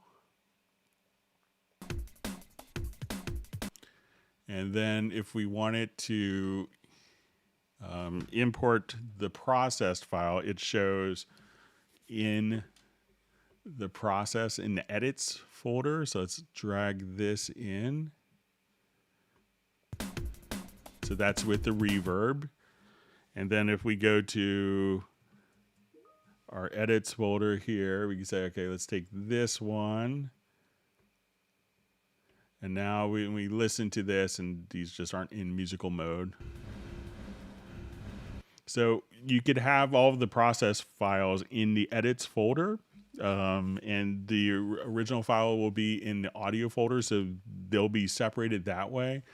But you could also choose to do a batch export if it's going to be like a multi-track where you want it to be exported. So as we do this, we could say, okay, I want it to export multiple files, and I want it to have all of the effects included. So I say, okay, let's add our groups, And at this point, we could choose it to go to a particular folder. So, and then let's click on Add to Queue. All right, so I'll give it a different naming scheme. And then when we go, so we could add to queue.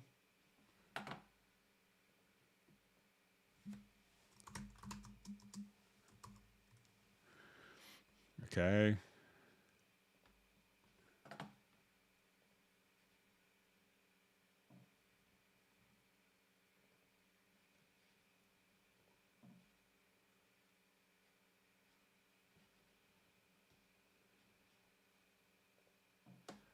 And now I could choose another queue, let's say without this, and place it into a different folder. And we could now add that to the queue. So we could have one effect being exported to one folder and another batch export going to another folder with different processing on it. So either one of those ways should do the trick.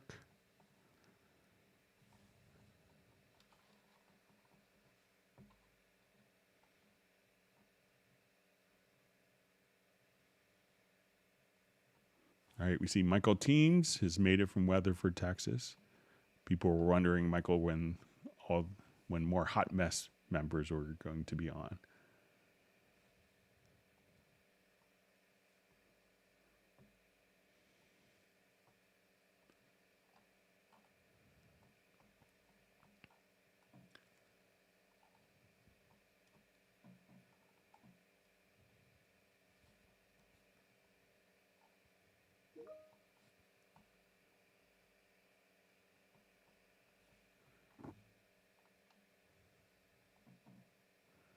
All right, so just reading through comments.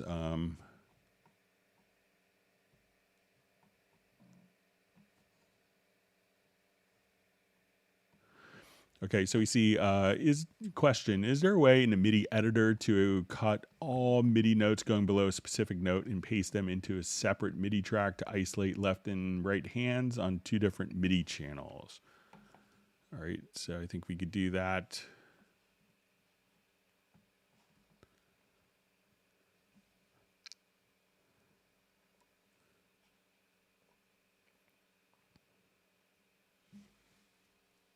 So we could do this with the logical editor.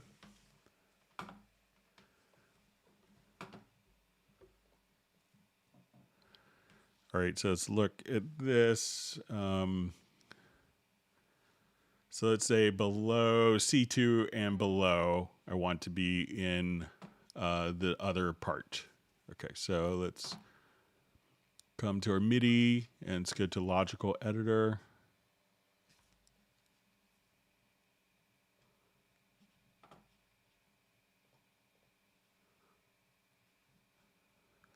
So I think we want to extract to track, and we'll say type is equal to note. We'll say value 1 is less or equal to C2. Okay, so now we'll do this. I'll hit apply. All those notes have disappeared and are now showing up just in this hand. So everything C1 or C2 and lower is now been extracted into a new part. So once again, we will, in the processes, we'll choose extract to track, type is equal to notes, pitch less or equal to, and then you could choose the left or right hand at that point, wherever, and just hit apply.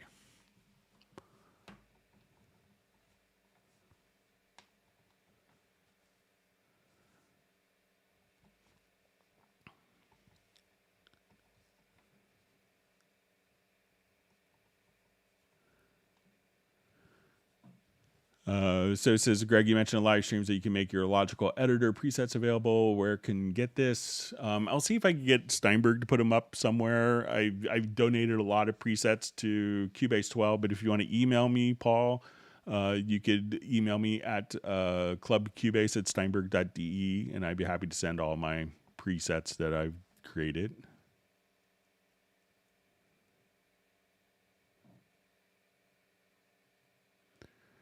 All right, so we have Music All Day checking in from Michigan. Thanks for joining us.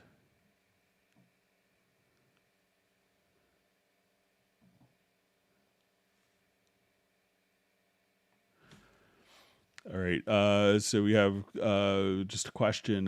Hey, Greg, how are you? Thanks for the information you shared over the years. Much appreciated. Is there an option for playback to start at the beginning of a cycle range always? So I think that if we hit, let's say, if I have a cycle range, so let's say I have that set as a cycle range, playback will start kind of wherever you're at. But I think if you hit Alt P, that will just play the particular cycle range for you.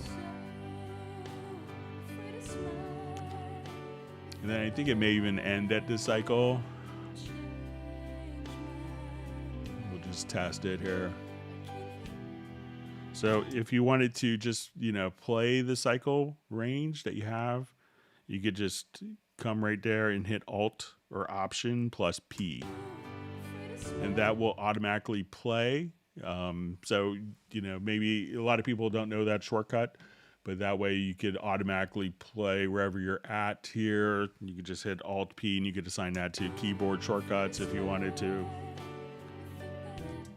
So give that a shot. But otherwise, people would want the transport to play, but that's an easy way just to play immediately from the left locator position and play the cycle.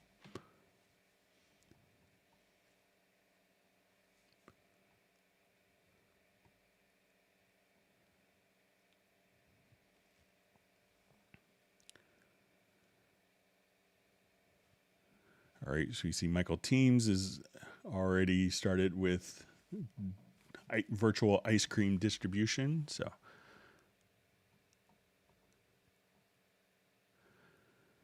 okay, so we have a question. What are the best zooming options? They seem to be all over the place coming from Ableton Live. It's a huge change. So, the most popular ones would be G and H to zoom kind of horizontally.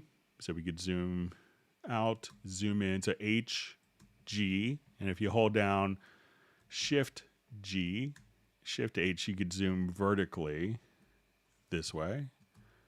So at that point, so those are two kind of easy ones to work with. If we wanted to zoom like all tracks to the same height, we could hold down the Command or Control key, and now all the tracks will be the same height. So as we just change the size of one, we could do that. We could also just have, if you have like thousands of tracks, there's an enlarge selected track option that could be accessed in the edit menu. So the selected track can be larger. You could also just come over here with the zoom tools. So if you just want to say, okay, I just want to zoom in on those particular events, I'm going to zoom here, and then with the zoom tool, you could double click and that will give you kind of a zoom history. So those are some things that most people will be doing zooming on throughout the program. But if you have specific things, let me know as well. And we're glad that you made it over and transitioned to Cubase.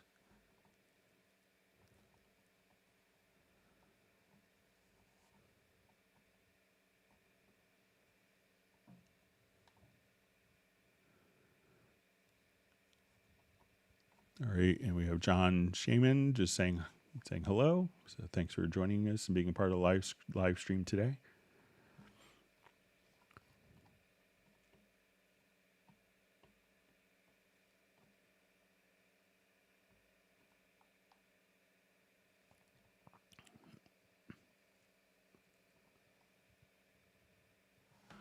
Okay, it says John just asked, I have a huge problem with performance. For example, if I switch an audio device, Cubase will freeze. Windows 10, 16 core, 256 gigabytes RAM. I do have a big library, but not sure how to get around that. So probably what you need to do, John, if you're using the same audio interface and maybe go to a web browser that wants to take over the audio interface, is come over and select the audio system in the studio menu to studio setup and just click release driver when application is in background, because the Windows drivers are separate than what Cubase uses. So if you're on PC, give that a shot, and that should allow you to kind of toggle back and forth.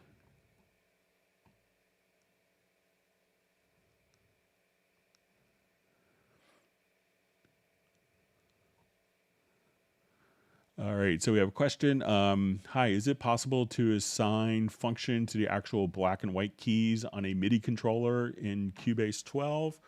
Yeah, so all you have to do, there's, if you're using like the MIDI remote, I'll come over here. So let's say I'm going to my Nectar, and what I want to do is just to assign different keys. So I'll go to my layout editor, and I'll make this just a little larger so we could all see it a little better. So let's say I just want it to have, all right, so I just want this, and let's say this will be my keys.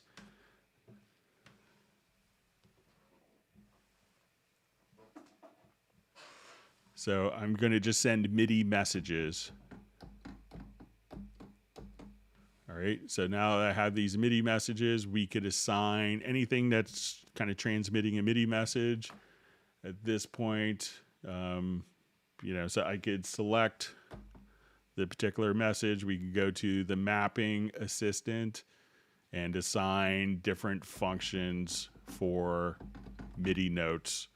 So if I want this to, open control room mixer,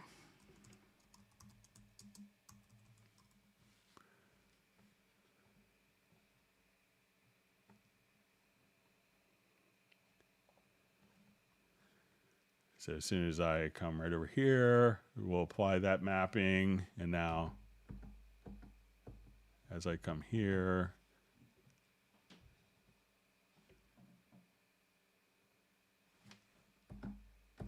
that'll just open up my control room mixer. So I can just say, okay, let's come here.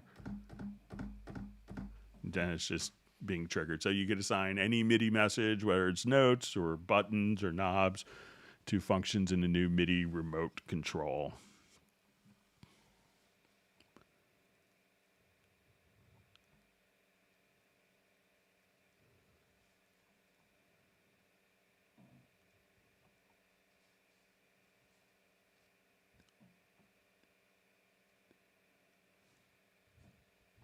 I see that I'm pretty close to the pronunciation of.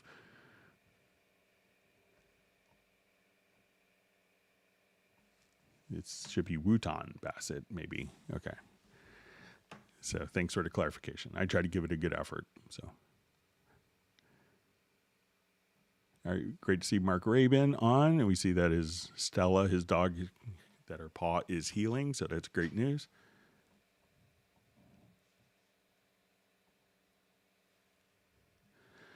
All right, so we have a question. Hi, everyone. Is it possible for me to use the sound patches from my DGX 650 inside Cubase as a VST instrument?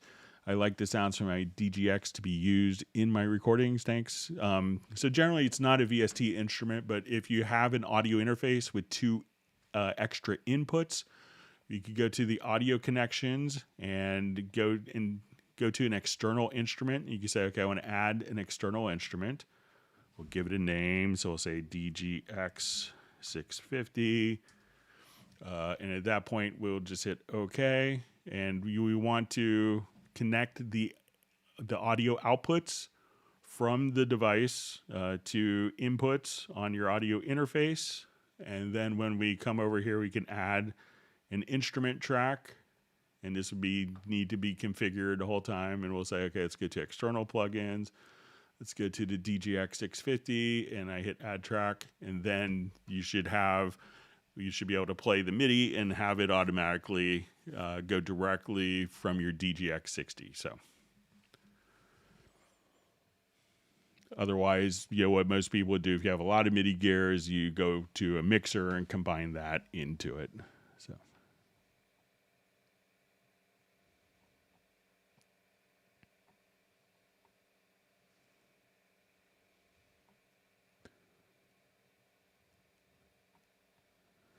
And we see a question from John just saying about a Novation Bass Station 2 as a total rookie. I will have many questions into integrating it into my Pro 12. Thanks in advance. So it's really just the function that we just showed for the DGX 650 would do the same exact thing if you want.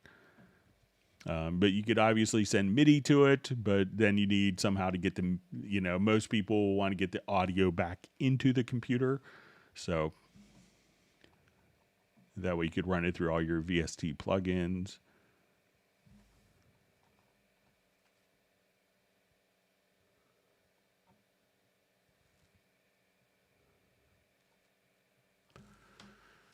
All right. So we see, says question. Hi, I'm Jorge from Portugal. Well, thanks for joining us. I have a question. How can I calibrate the level 0 of both Cubase and the Motu HD 896? I see different levels. When reached to 0, is there something to calibrate on Cubase? So generally, if most digital audio is going to be at minus 18 dB FS, so that's dB full scale, and what you could do, an easy way to do this is if we add an audio track, you'll see plugins. So let's go to an inserts, and as we go to the inserts, you'll go under tools, you'll see a test generator. So here we could just listen to like a test tone, and I have this turned down. So this test tone, when it's playing in our mix console, we look at it, we can see that the level, this is a 440 hertz sine wave, and it's minus 12 dB. So if everything, so we look at this, our channel as the insert is minus 12. We look at our actual faders here. We're going to see that this is minus 12 as well. So if we have these all set to 0, so we'll just come here. So say, if I just control click, we could have these, both of the faders set to 0 dB, and we'll see that those will be minus 12. Now you could also attenuate the volume by using the control room. So at that point, you could also set that to 0 dB and see where the calibration is. So that's how you kind of do it in Cubase. And sometimes there could be different output modes on the on hardware, but you should be able to see kind of exactly what signal is being sent out here using kind of the test tones. So I would utilize that. There's a lot of different things that people often do, but the test tones and just putting kind of an oscillator on there is probably the easiest way to do it. And then you should be able to get a clear sense of where where there's any volume changes. You could actually just kind of, trace it quite easily with that.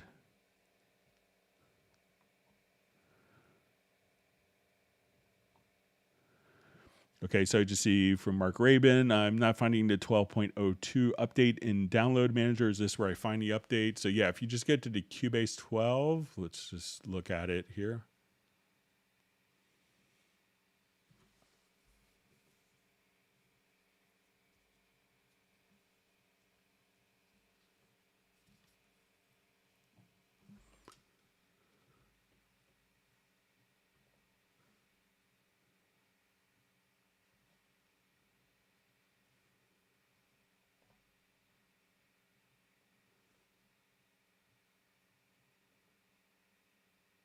And if you just go to the Cubase 12 area, just see if I can get there quickly. So let's say,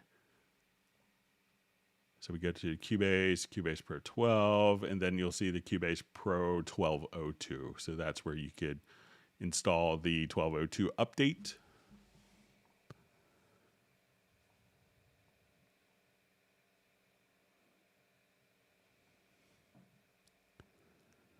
All right, we see that Pablo may be making it a little bit later, according to Michael Teams. And Michael wants everyone to whack the like button. All right, we see that we're at 100 likes. That's great. Thank you, everyone.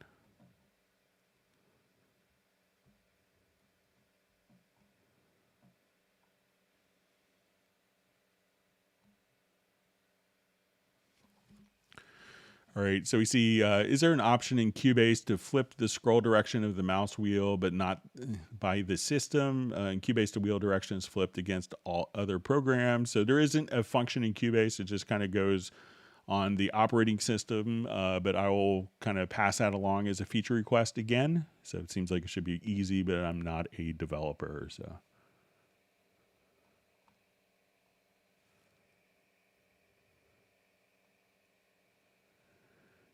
You see Michael, you see Graham Witcher just saying a comment to Michael Pierce would be great if we could all meet up one day and have the greatest Cubase jam session. I suppose the closest thing is to the end of month Zoom, which I really must make again. So yeah, I would love to see people in person. So, but at least we have the Zoom meetup and we could do this. But again, I'm fortunate I get to play bass on tracks with Gareth, Michael Teams, and with Pablo. So that's been fun.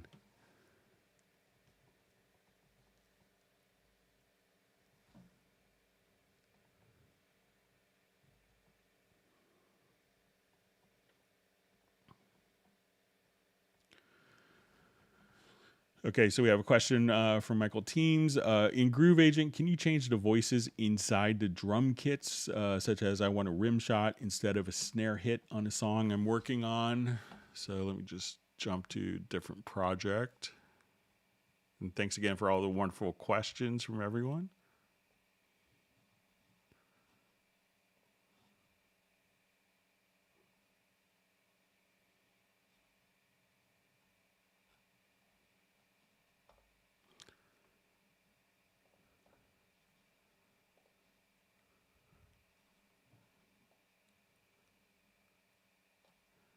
All right, so I think we could do this with the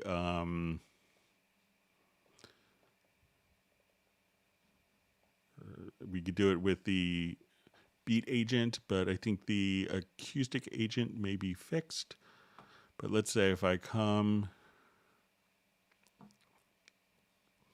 all right, so say I have a pattern. I'll just drag this out. Jump over to control room.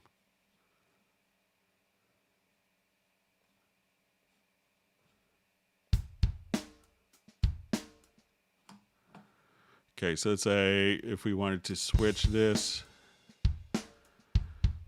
So I think if once we're in the kits here, that these will kind of automatically map to particular notes if it's in the, let's say if we come over here to like a beat agent kit, that we could, you know, remap the particular notes here.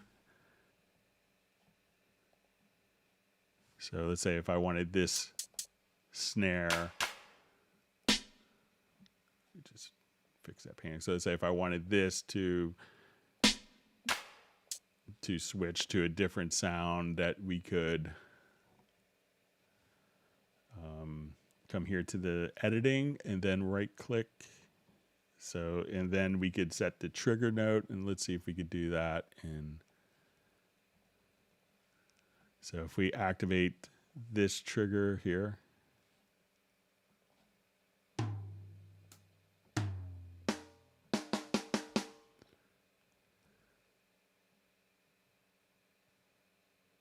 so if you wanted to take the particular sample here that's playing, and let's say we wanted to find a rim shot.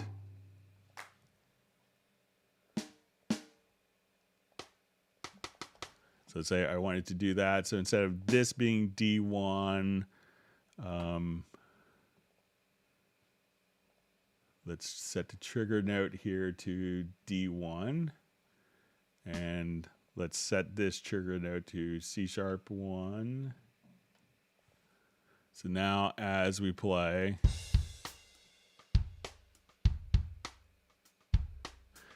so if you wanted to change it, just click here and go to like the drum. You used a hardware controller drum mapping, and then at that point you could change the trigger notes. You could also just come and like while you're playing, let's say I could say, okay, I want to take the we could have kind of in notes and out notes, and you could change the out note in the drum editor, but you could just kind of change it right there, Michael, on the actual, so make sure that you have the hardware controller mapping, then you could reassign it as you see fit.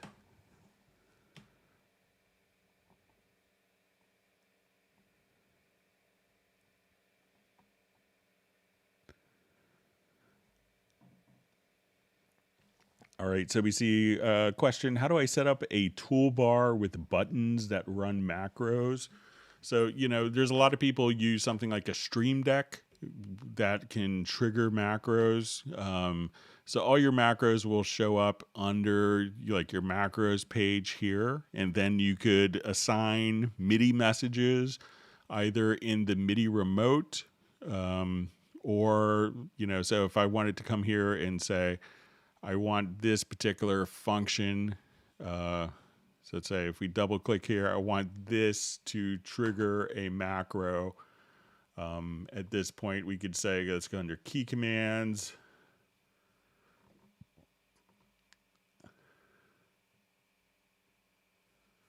And let's go to macros. So we could just say, okay, I want to go events to selected tracks. So at this point we could just assign macros. So it's not like a software control panel that could do it, but you could assign keyboard shortcuts or MIDI messages from controllers to do that. So often when you see composers like, you know, Junkie XL, Hans Zimmer, you know, Hans was probably the first guy that set up kind of like custom touch screens to trigger macros and stuff like that. And I think he originally started with like a cash register system that they modified so that he could just hit a button and do this particular function because you can't remember the keyboard shortcuts. And he's like, I know when I hit this button, it does this, and it's physical, and I hit this button, this function happens. And so you see a lot of people setting up stuff like that, but you can just do it directly, you know, and have the macros triggered from MIDI messages or custom keyboard shortcuts.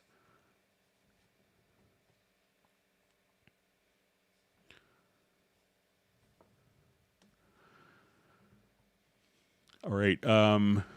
So we see a question. Can you point me to how to use the loudness meter to target loudness for streaming platforms? Thanks for your help. Okay, so let's say if we wanted to, you know, it's always kind of a tricky scenario when dealing with streaming services because different streaming services can have different optimum levels. And often what happens in broadcast, if your levels come in too low, they will kind of, you know, maybe bring it up through an artificial gain, or if they're too hot, they'll compress it, and that could change the quality of the mix, often not for the best.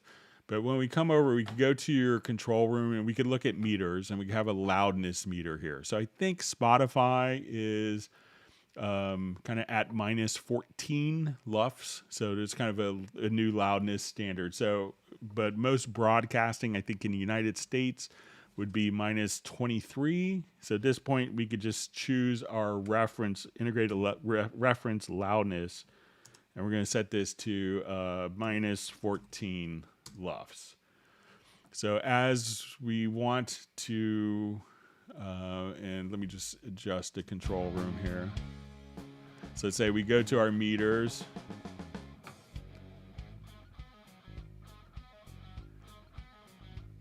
So at this point, we could adjust kind of our mix. And this is kind of like where we want to be ideally. So we could have this mix be louder for streaming platforms. So if I really wanted to, crank that up, so I'd probably want to, go no further than like minus 14 LUFS for that. So, so at that point, just kind of set the reference level for what you need it to do. And then, you can figure out what it is for the streaming services. I think minus 14 is a good place to be. All right, you see Jeff Zabelski's number 105 on the whack, so that's great. Thank you.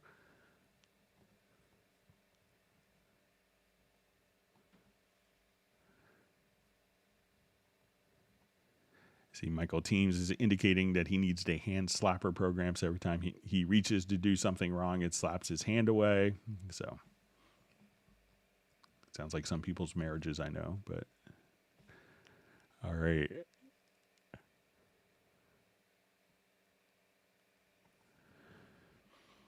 All right, so we see sometimes saving time of the project is really long, about 10 seconds, when usually it's almost instantaneous. Are there any parameters to check in Cubase side or operating system side? So sometimes when it gets longer is when you're dealing with perhaps instruments that are, taking a lot more memory.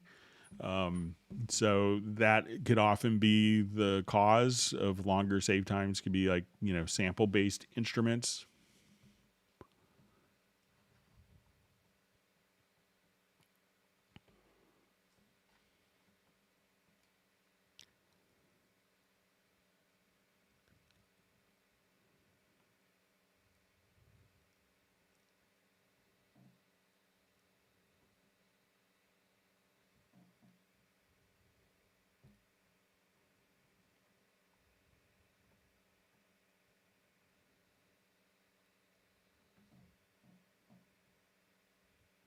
All right, wonderful to see Sable Winters on the live stream. Thanks for joining us.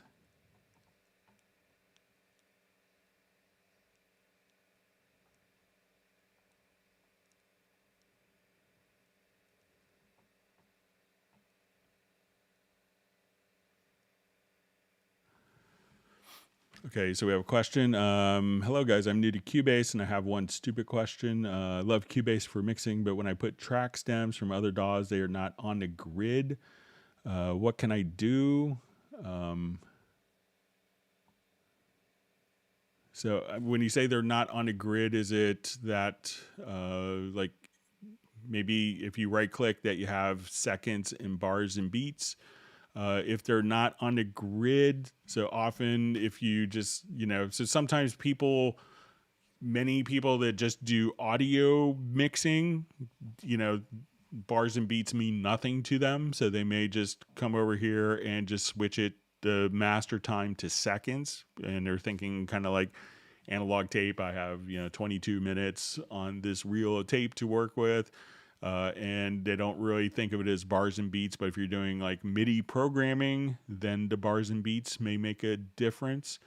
So let me know if what you mean specifically by being on the grid. So it may not have a visual correlation to the tempo, but often you may get a project tempo with Cubase. I know often when I get projects to mix, they'll just, send me stems and say, okay, tempo is 112.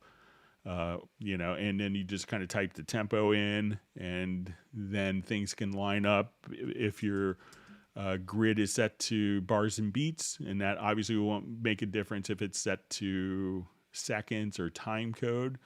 So if you could expound a little bit, that might be helpful, and we could probably help you out.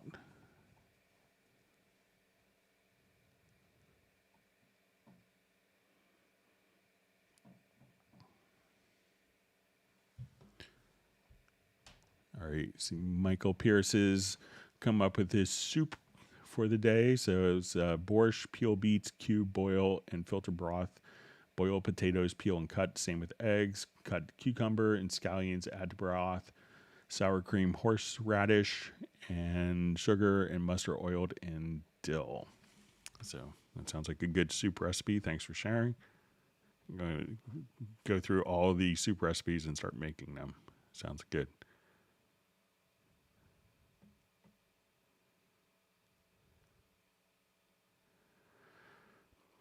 All right, so you just see, is Cubase written in C++?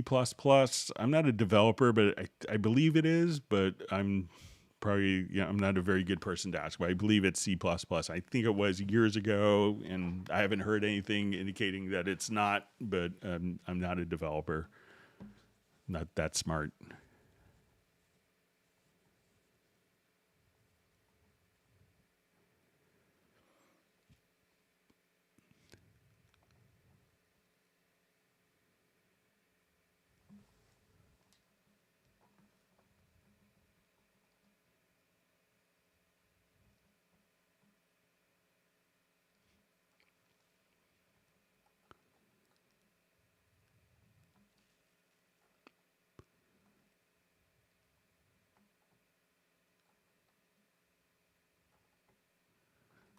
My chat field just jumped on me, so bear with me a second while I find my place. Okay, so I think I'm in the neighborhood where I was.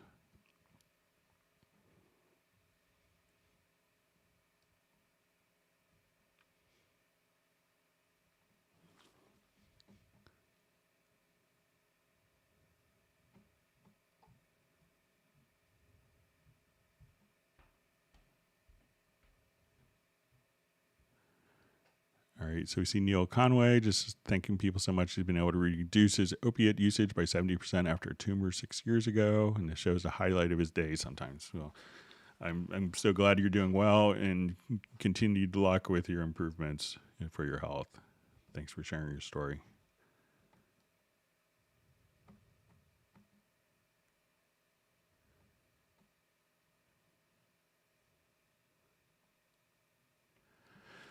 All right, so we have a question, Greg. When I plug in my electric guitar and engage a distortion effect, I have a lot of noise. When I add a gate, I lose the sustain of the guitar. Is there a way to have no noise, please? So it's not necessarily like a Cubase function. It's just kind of the nature of distorted guitars. So yeah, obviously, depending upon your pickup configurations, you'll have more noise in with single coil pickups. If you have, depending on your room lighting, if you have fluorescent lights in your room that you're tracking, that could add a lot of noise in your particular system. I can remember Dweezil Zappa telling me a story. He was working on a project where he had guest guitarist come in, and Eric Johnson, who's also a Steinberg user, but he actually played his guitar with the neck pointing almost straight up on a session for like 6 hours, because if he moved his neck at any other angle in a particular room they were recording in, it would add noise.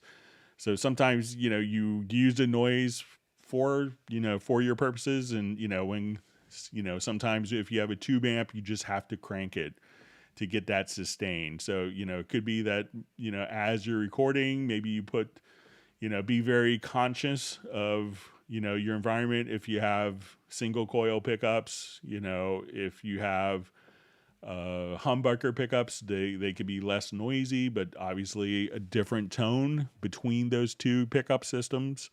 But it could be just try different guitar amp simulators as well. So if you're tracking with while you're recording with noise, some guitar amp simulators add noise because it's modeling what the amp does when it adds noise to your system. So and some will be so if you let us know like which particular guitar effect that you're using, and try the built-in VST amp rack. There's a lot of great choices in there as well.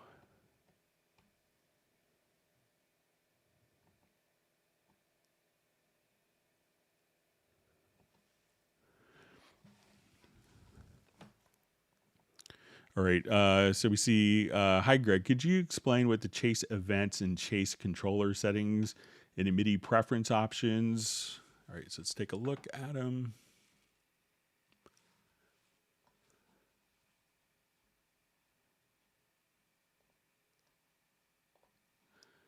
Okay, so we have, chase events. Let me just make sure I have this right. and chase controllers. So let's say you're playing your song and you have a MIDI part and you're starting at measure 1, you stop it at measure 2, and you have MIDI volume at that point at 100 and pitch bend at -2 semitones. You jump to measure 9 and those values are different. So let's say your volume is now 80 and your pitch bend is -4 semitones, from 102 to 80 and -4. So when we have chase events on in notes, what that will allow you to do is, like, if you have a continuous controller that happened in between, it will look backward to see what that message should be and update the value so it's not playing back the wrong controller message. Because basically controllers will stay until they receive another controller message to overwrite that status. But this will say, oh, there was a control change earlier. There was a note change earlier before this. And we want to play at the value of where it would be starting right now, even if it's not going to restart or kind of reinstigate, that, or put that change in for that particular moment of time, because it may have happened earlier while we weren't playing. So that's what the chase events is designed to do, so that it's playing back as it should, regardless of having to have the particular MIDI message automatically trigger it to play the right controller messages or notes.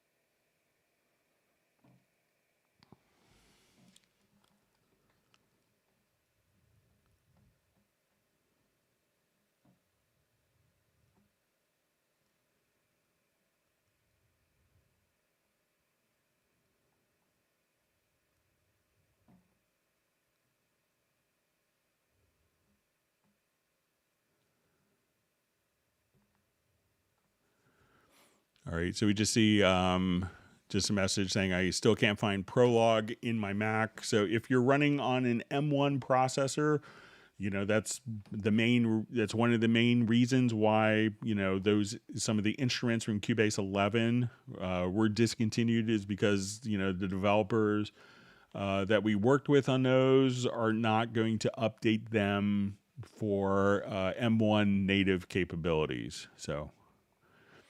So if you're running an M1 processor, you may have to run Cubase in Rosetta mode to run those.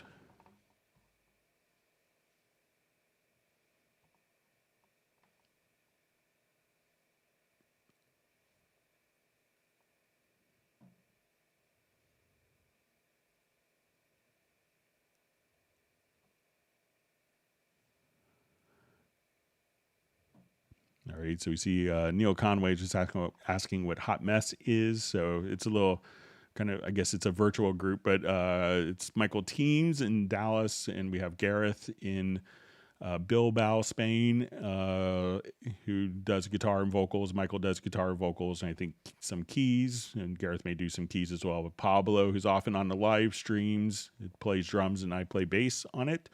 So it's just, as a result of these live streams, they just started writing music and collaborating. So it's a fun project that they let me play bass on. So it's kind of an interesting little side story of just people meeting on this live stream, and the second CD, the second album should be coming out soon.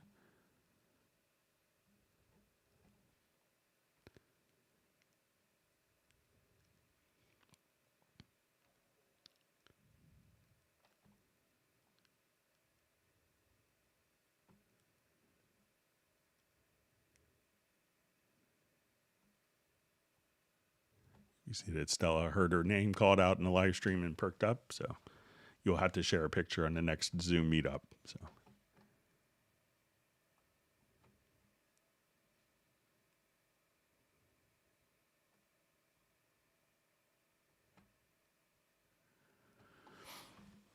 All right, so we see a question.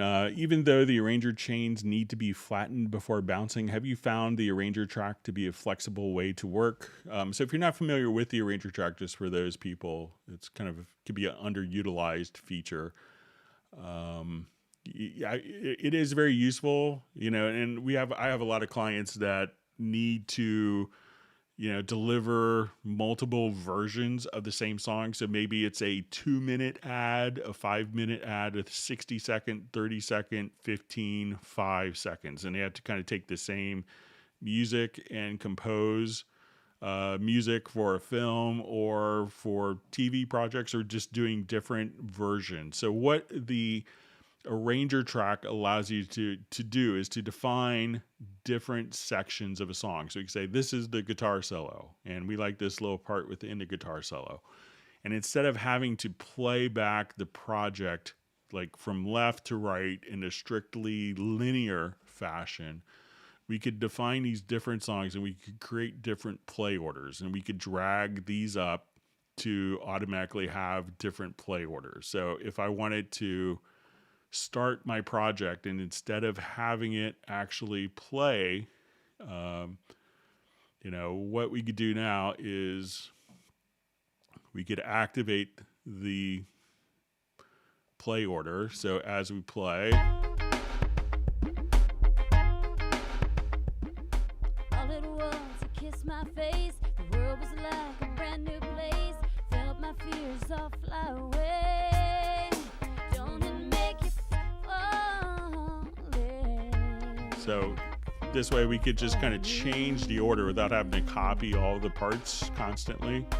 All it was to kiss my face, the world was like a brand new place, felt my fears all fly away. Don't it make you feel good? So this way you could actually just try out different ideas a little more creatively, where, I find sometimes while you can easily copy all these things, that people may not experiment with the arrangements as much. But if you have the arranger track, it's very easy to try different ideas on the arrangement without having to be kind of burdened with, copying and, oh, did I cut a beat off here? Did I do this? Or, oh, try this without going to the chorus after the solo. Try doing this, or try jumping here. That's when the arranger track allows you to kind of jump and work in a non-linear version to audition different arrangement ideas.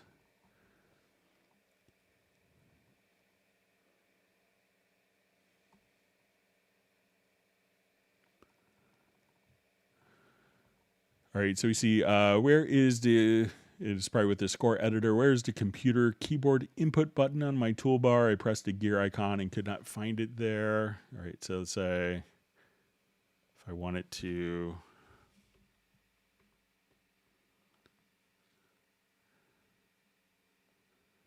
just create a blank part here, and we'll go into the score editor.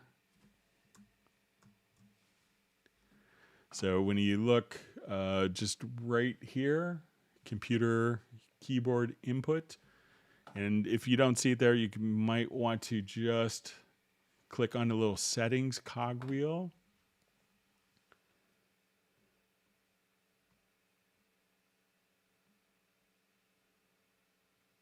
Let me just see if it shows up. Note. Just see if I can find the right one.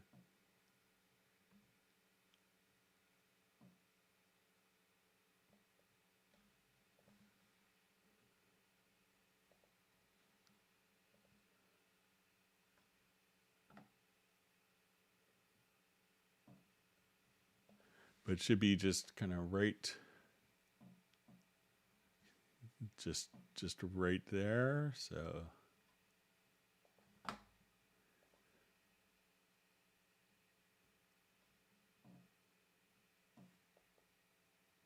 if you, it will be under the step MIDI input mode. So then you should see the little computer icon right there. So make sure that you have step and entry mode enabled here. step/MIDI input mode. Then you should see it in the score editor, and that would be in Cubase Pro. It may not be in other like Elements or Artist. It might be, but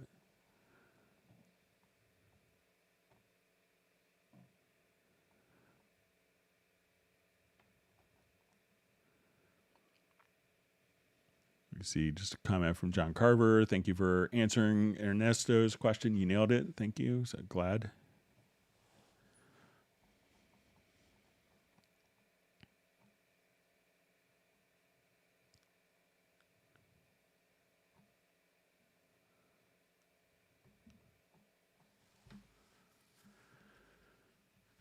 Okay, so we see a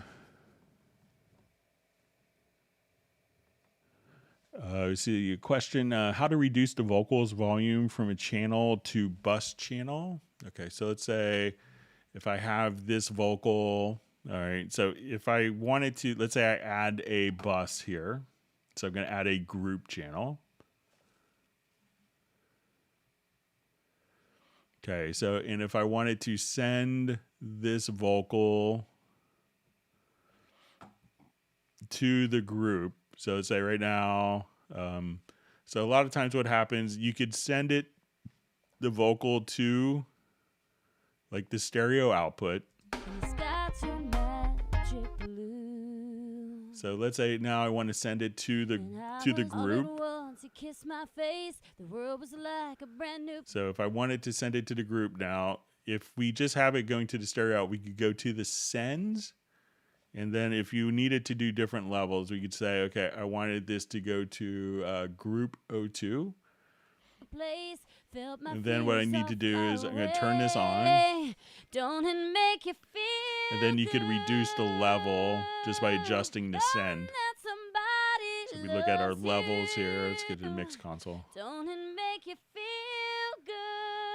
So as I'm here, if I wanted less to go into the send, we just use, or less to go into the group, I would just simply come right over there. Someone's there to pick you up. And if I want to send more of the sound into the bus, so instead of maybe sending the output to the group, that would be like a fixed level. If you needed to adjust it, use a send to send that signal to the group, and then you could adjust the gain structure like that way.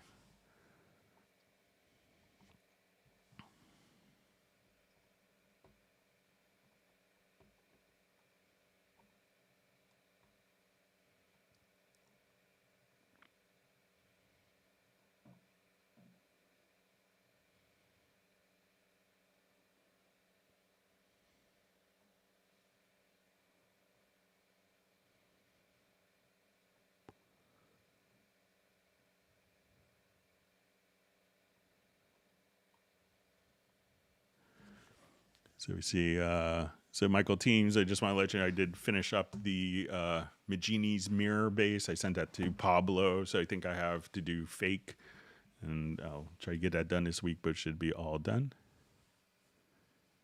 See Jazz Dude just saying, I love writing in D, Hans Zimmer, so I think he does like D a lot. So I remember hanging out with him, he's like, oh, we have to write something not in D minor? Oh, what are we going to do? So anyway.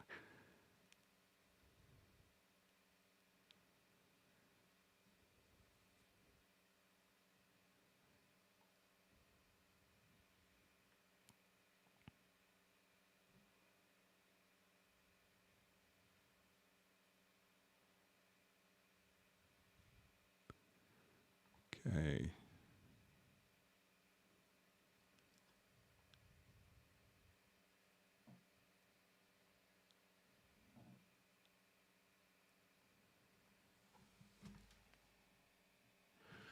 Okay, so we just see this is about the calibration with the Motu. It says, thanks, but that is how to calibrate the levels on the output. My question is the ins between the Motu pre and the inputs of Cubase. Since I changed from Cubase 11 to Cubase 12, it changed. The one thing that could attenuate the volume difference is if you go into the input mixer, and if the input mixer here is down. This is so, and a lot of times if you don't see like the input So anytime that you have an input defined in Cubase in the connections, it would automatically show up in this particular list. So sometimes you could use input channels to attenuate. So make sure all your input channels are set to 0. And then if you open up the input channels, you should be able to see whatever level is coming in on the input channels. And if the track is going, if the input channel is selected as an input for an audio track, you should see the same level there as you do in a way out. But the input levels can attenuate it. And if you hit Alt or Control or Command and click, that will automatically take the input levels to 0 dB. Just Control or Command plus click. And then that will be at 0 dB. So check your input channel volumes. And those may have gotten adjusted in 12.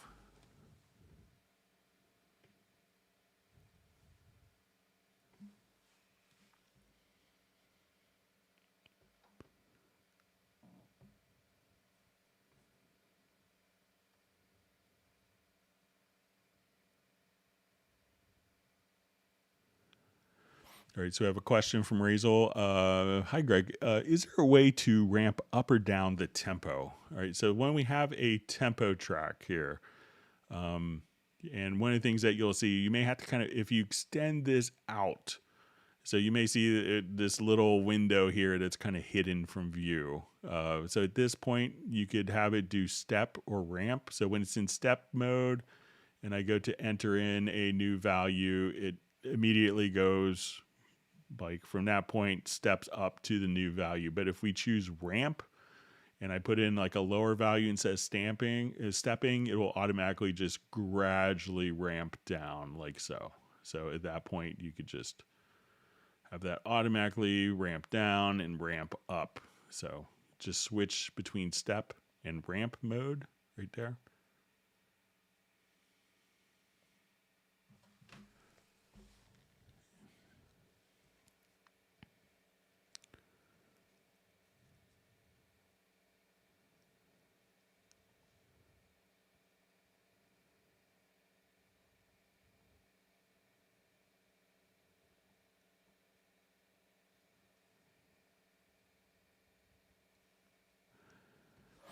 All right, so I just see, what is that editor display he's using? I have only used Beat Designer when I tested Groove Agent. So, when you come to, let's see if I have any, but it's just going to be the drum editor. So when we come here, we could look at, our, for drum parts, it often makes sense to look at it in a drum editor because, so here we could see like the list of different drum sounds. And then you could just do kind of like a drum grid editor. So when Cubase has great features. So check that out. And you could definitely use it to make beats as well. See, I gave Michael Teens a revelation today. I think that was with the Groove Agent, perhaps.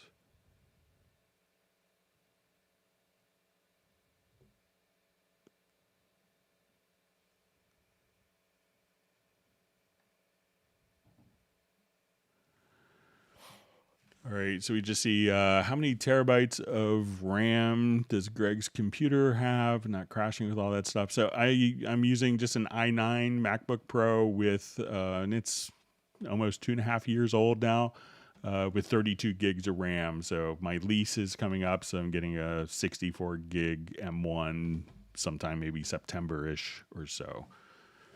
But yeah, just 32 gigs of RAM, so...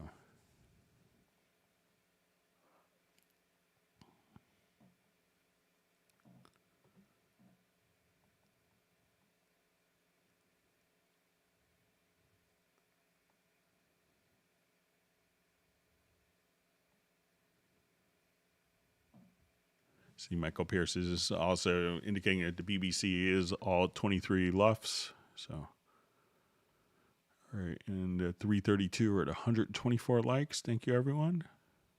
Trying to catch up.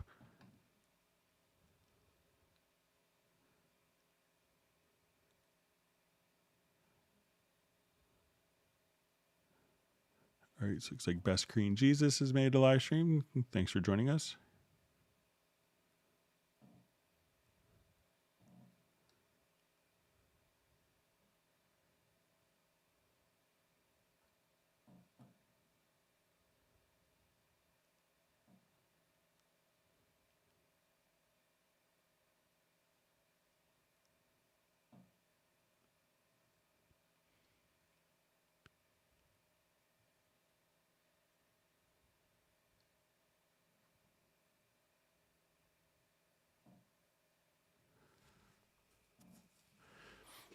All right, so we see what's the question? What's the difference between pre-filter when it's in red and when it's not in the settings channel? All right, so let's say if I come here, so we have kind of the pre-filter here. So this is just kind of to determine so that, one, that it's going to be on. So say if I come here, so I think in red, it's just to kind of actually to show a different color because this is part of, when we go to the EQ, this is kind of at a different stage in the signal flow. So the pre comes before inserts and the channel strip and the EQ and sends. So it's kind of to differentiate that. And if we look at it in the mixer, we could kind of see more of a top down when we go to the racks. So let's say if I just want to see the pre section in the racks, I could just at this point come right over here. And this way we could see more of a clear signal flow. But since so many people would EQ and within the EQ channel view, they wanted to just do like a low cut or high pass filter, you could just do it right there because that's where a lot of people want to see it reflected. So.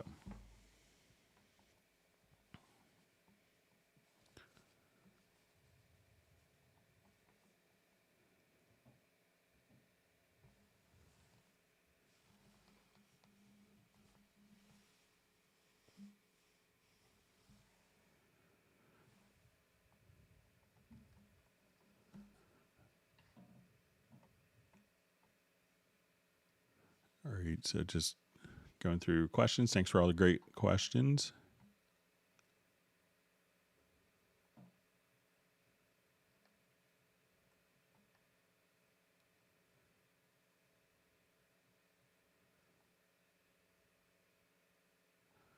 All right, I think my chat field jumped on me, so give me a second.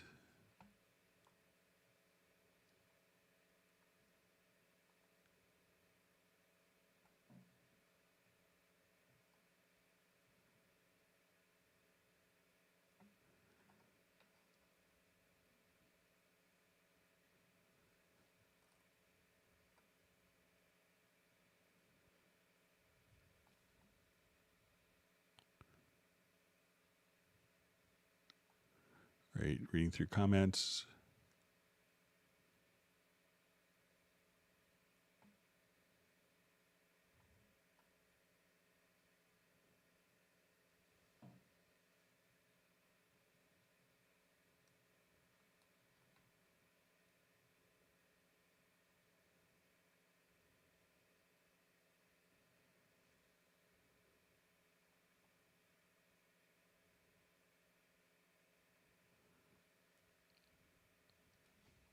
All right, still reading through comments here.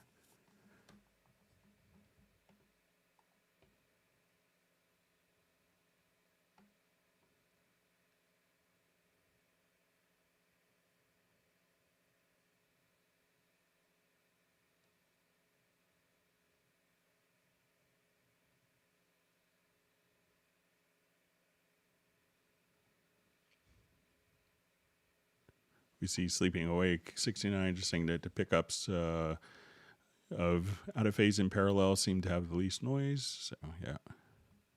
That's why I think the middle pickup in the Strat's kind of out of phase.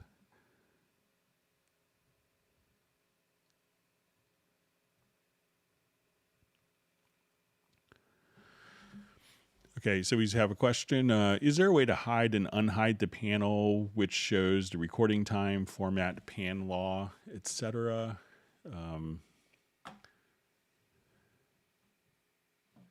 Okay, so I think it's right here, these pan settings. So let's come over.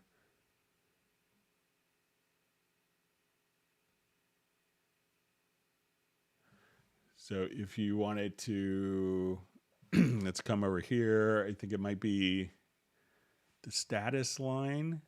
So you could just hide the status line right there.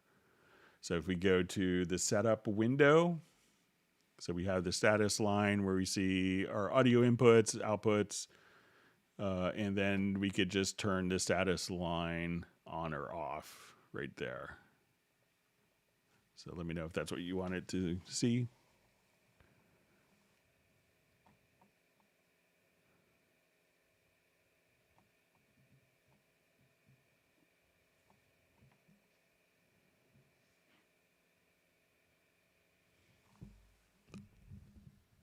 All right, we see that Gareth has made the live stream. Glad you could join us and make it.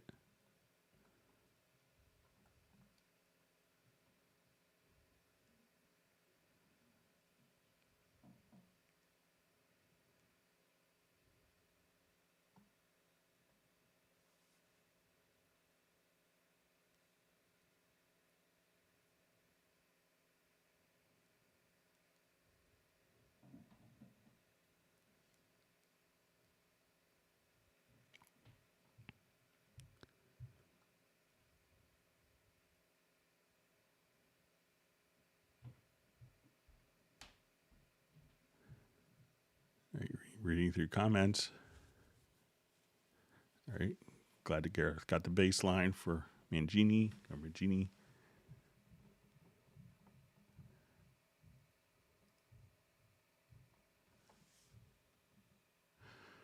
All right, so we have a question. Can we have different MIDI controller for each for instruments, plugins, and Cubase? So certainly. So you could, like, if we go to our MIDI controller area, you know, we could go to the MIDI remote and, like, let's say if I wanted to just have this, you know, there's, when we go to like the quick control focus, you know, we could just choose for the quick controls just to be on the track or on the plugin windows. So let's say if I have a plugin here,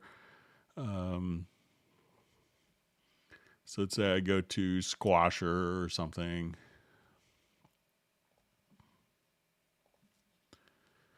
So then when I enable quick control here,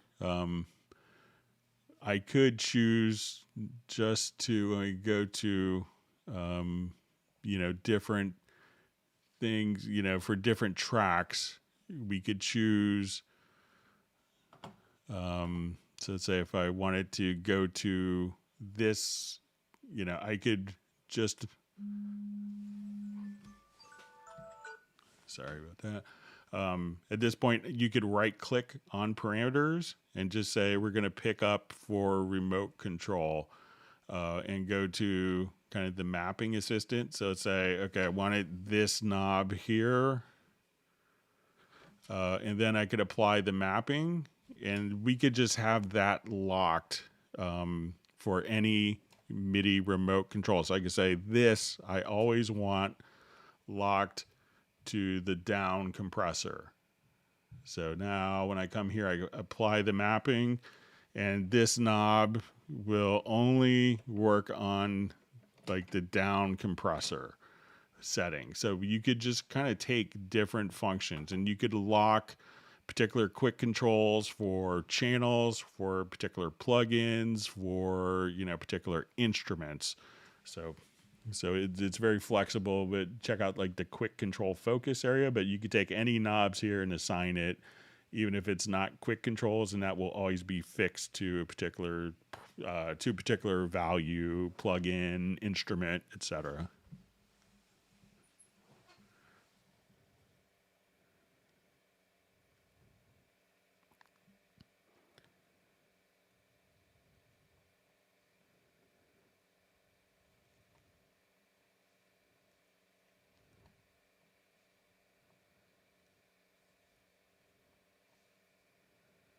All right. Wonderful to see Pablo on the live stream. So glad you can make it. We have all hot mess contingent, full group online. So.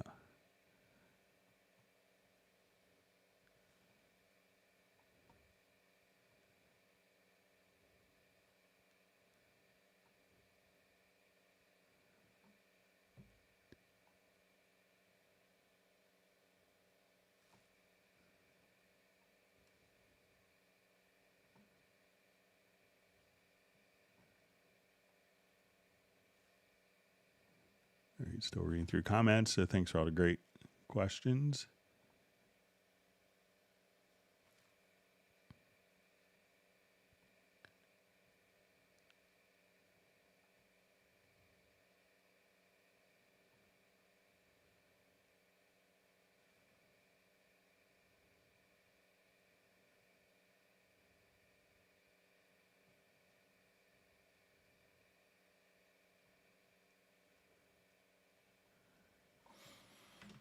All right, so we have a question from Rob. Is there a preference or advantage for using Halligan 6 instead of Halligan Sonic when using multiple instruments and not planning to do any editing of the selected instruments or sounds or samples?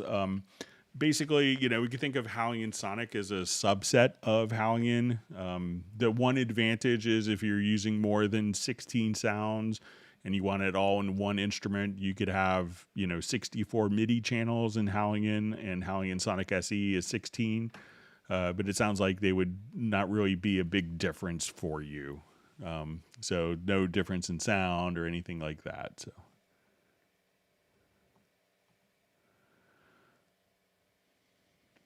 All right, so we have a question. Is there a way to disable 100 tracks at once? I have them all in folders and subfolders. So you could just simply so if you wanted to select all, so let me just create I'll create some folders and subfolders. We may have it in this project here.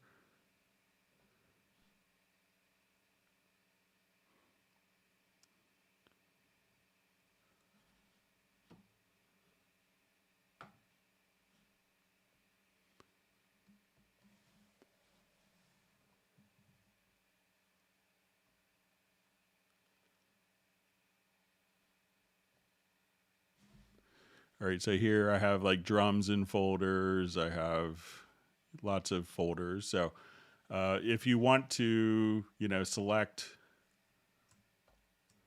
all these, you could just right click and just choose to enable tracks. So we could disable selected tracks just like that. So you could do multiple at once. And then if you wanted to enable these, now if you have a number of these like in folders, and so let's come over here and we'll collapse all of our folders.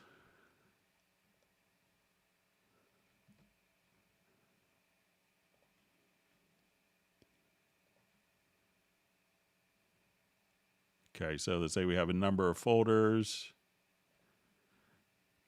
And let's say I want to disable all audio and MIDI tracks that are in a folder. So let's go to like the project logical editor, and we go to setup. So there's a couple ways that you could do this. One is we could come over here and toggle.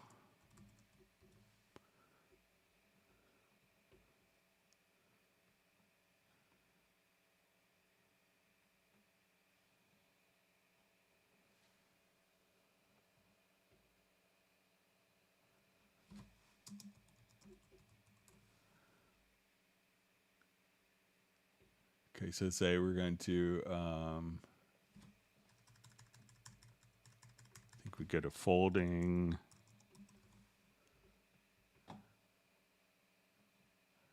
Okay, so we'll say unfold tracks to start, and we'll say we want to take So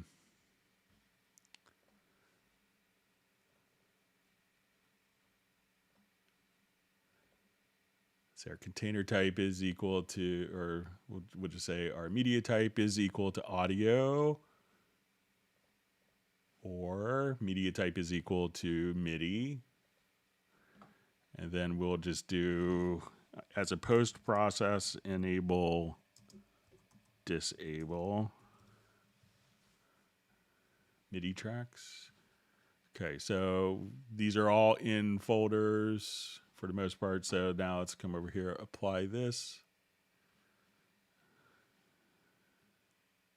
Oh, I'm sorry, I did the wrong post function here. Sorry about that. Let me just refold all my tracks.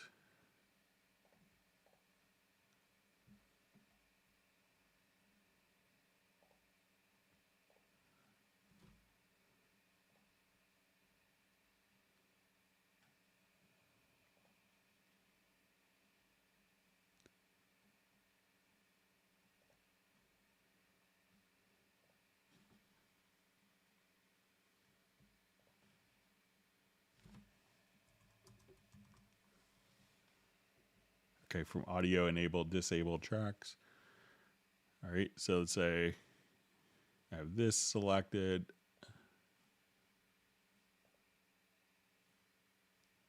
And now they're all disabled, even though they're in folders, all my audio and MIDI tracks, just like that. So again, we can say I want to unfold tracks and come over here, and then we just say I want to take audio or MIDI tracks. And if you don't want to unfold tracks to kind of start off, you could also come, if you didn't want to have that as a starting off point, you could say property is set to parent to object is selected. So you can do it for selected folders if you wanted to as well. So, but that's how you could do that. So let me know if that works for you.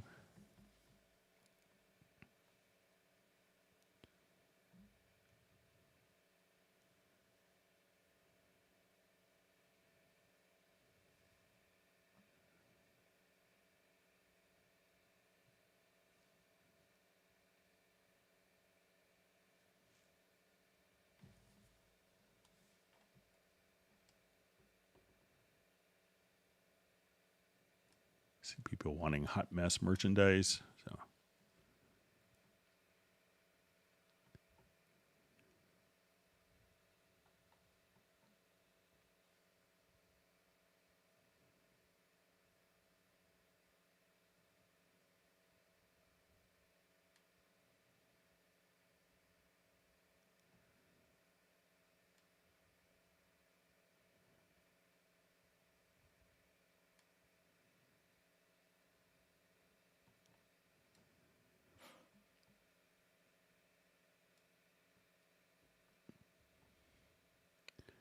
Let's see, just see from Yak, just saying, in case the lottery thing won't work out, I might apply for your old MacBook Pro then, Greg. I'll cover the shipping to Krautland.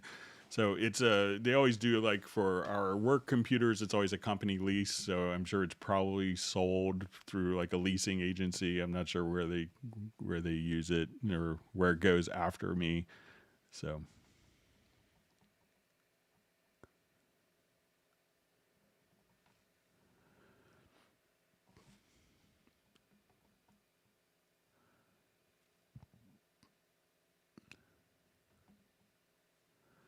All right. So I see a question. A question on copy pasting multiple Groove Agent pads at once.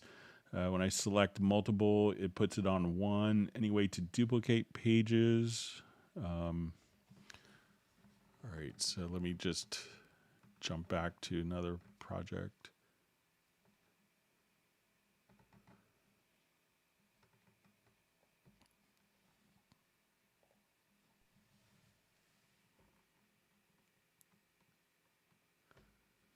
So I'm not sure if you're copying and pasting like a sample to multiple pads.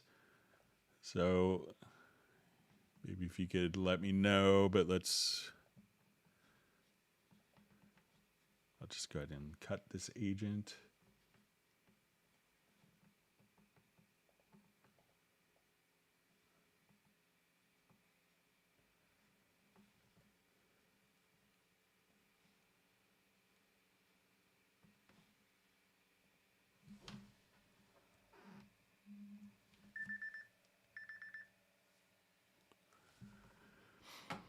All right, so say if I have these,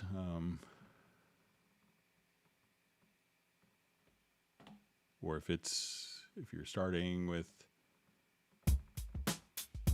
one sample, copying that pad to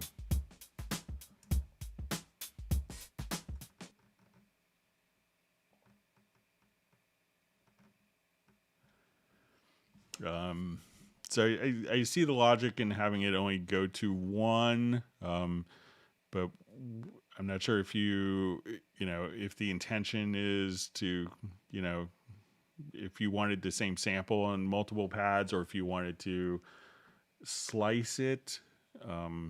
So let me just say if I come here, let's say I get rid of, I'll reset that pad.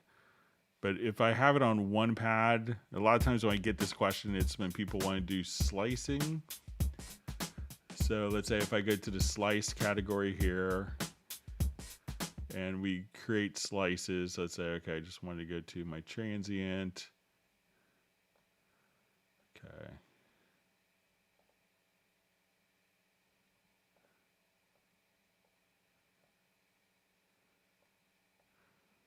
That at this point,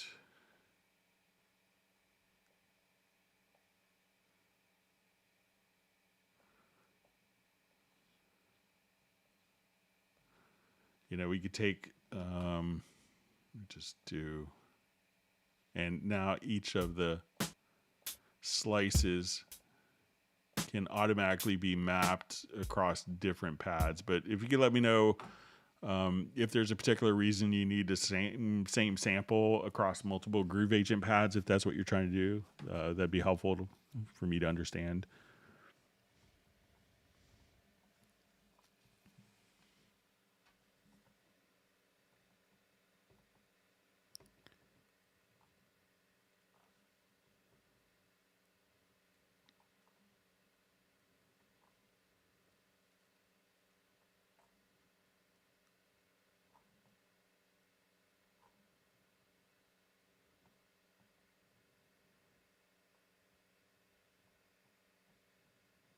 Okay, lots of discussion on cowbell.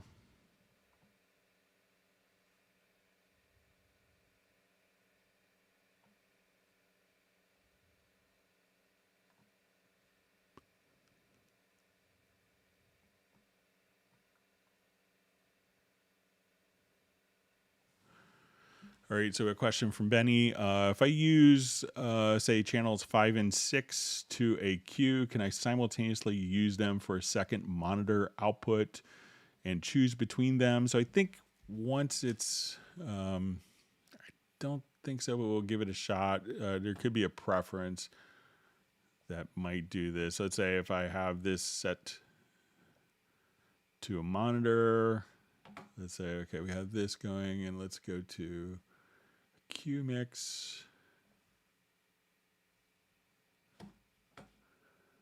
I'm inclined to say no because it could cause wrong preferences, but let me just, there's a Cubase preference which may help, but I'm not sure. So we'll get to the control room and uncheck exclusive device ports for monitor channels. So again, VST preferences, VST to control room. So do that. And now we go to here, we'll see if we could switch our Q mix.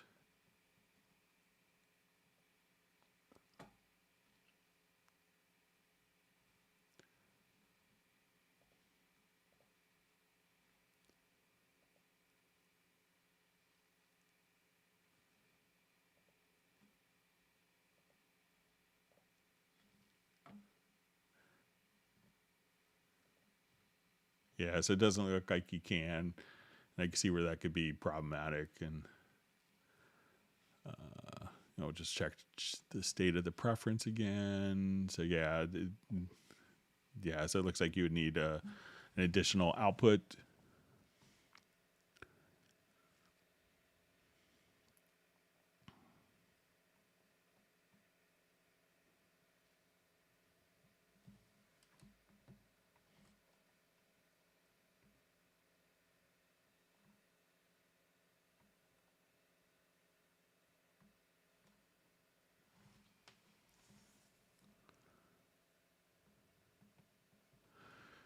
All right, so we see, hello, Greg. Do you have any information when the vast majority of plugins will be able to be enlarged on the screen?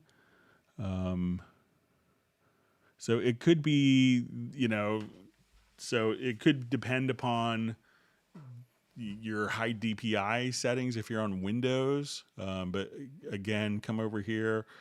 You realize that not every company has updated their user interface to work with high DPI. So, but if you go to general to settings, you'll on the Windows platform, if you're on Windows, you'll see, enable high DPI, and then you'll see scaling modes for just the application. You could try to see if that makes a difference. But if the plugin itself isn't, and you're running a high DPI display and monitor, and your plugin isn't aware of it, and it shows up being really small, that's up to the plugin capable.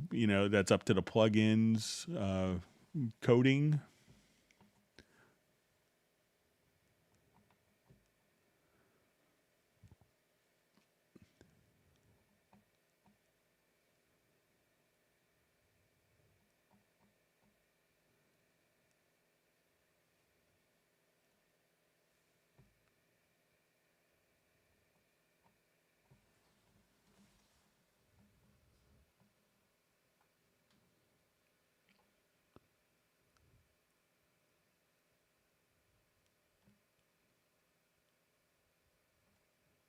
Okay, just reading through questions.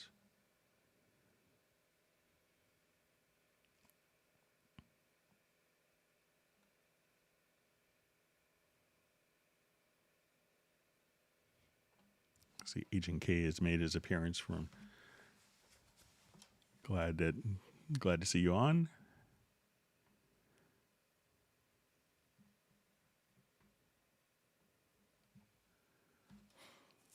All right. Are there folders in the mixer like I'm transitioning over, and that was very convenient to turn folders into buses. So one of the things that you could do is, let's say, I'll just jump to another project. There is a macro that you could set for doing this quite easily. So if I just want to, I'll take all of my drum tracks here out of a folder.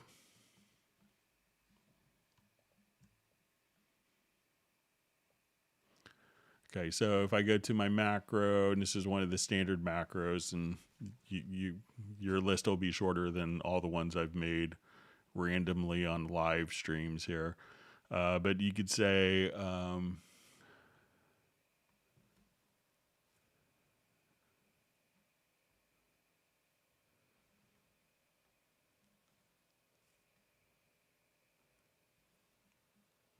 selected tracks to new folder and add group channel. So as soon as you do that, you can now give the group channel a name and say, okay, drums. They're all going to be placed into the folder, and a group channel will be placed right there, and that will show up in your mixer. So once again, just go to your macros, and you could assign a key command to that. So selected tracks to new folder and add group channel. So I think it'll get you the same functionality.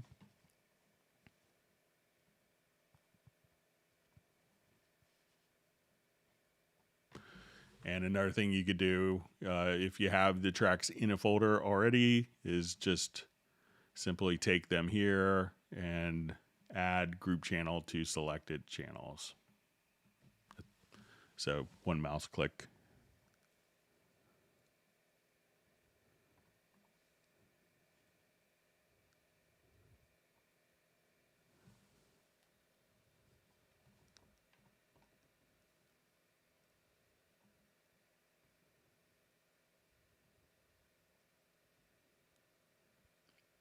See, someone hates the logical editor. Why do we focus on this? Because it provides a lot of solutions for different scenarios.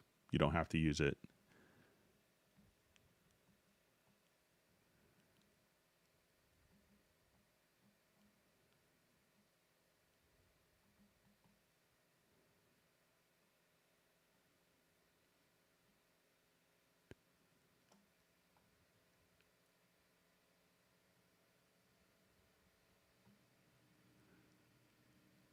All right, we see Jean-Marie. Welcome to the live stream. Great to see you, buddy.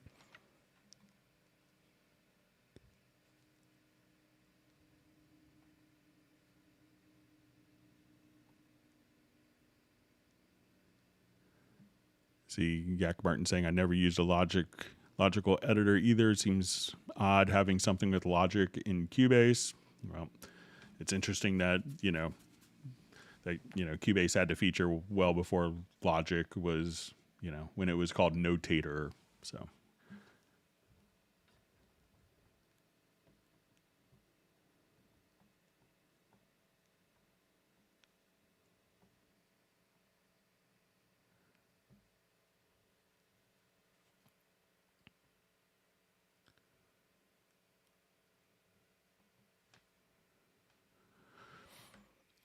Okay, so you see I have lots of MIDI parts I've duplicated and repeated and has automation. I want to change some notes in the part and it applied to all parts without deleting the automation or deleting all parts. And this is where we kind of showed the shared copy earlier. So let's say I have a part here.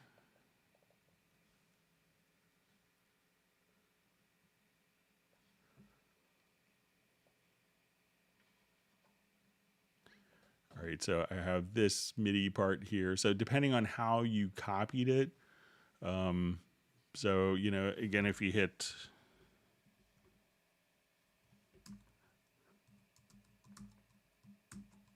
like Command or Control K, that now we duplicate this a number of times, that when we change the original one, that this will automatically, and if we have controllers on, I could just change this particular note here, and then as we change these, they will all kind of change across all the different parts. So that way it's kind of a shared copy.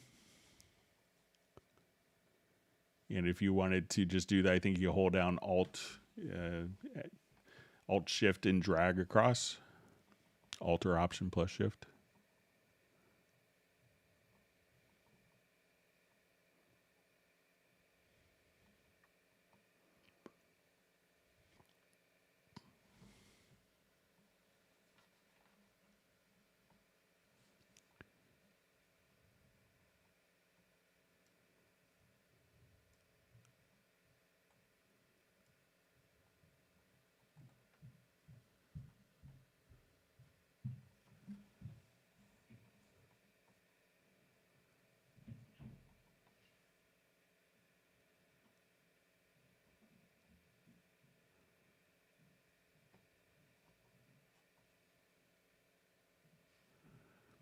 All right, we're seeing just a comment from Got Your says Groove Agent is one of the most underrated VSTs in the Cubase offerings. I used it for vocal chops and creative sampler work, way better than the sampler track. So there's a lot of cool things you could do in the sampler track since version 11. There's a lot of updates, especially for doing vocal chops as well.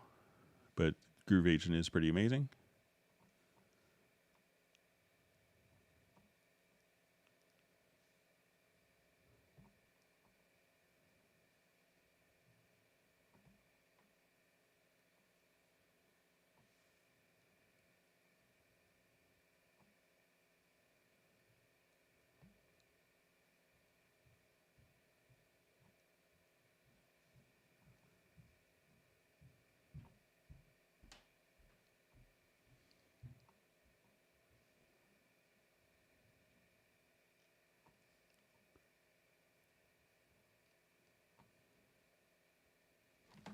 All right, so just seeing, let me just open up in our project here quickly about the Groove Agent and pasting.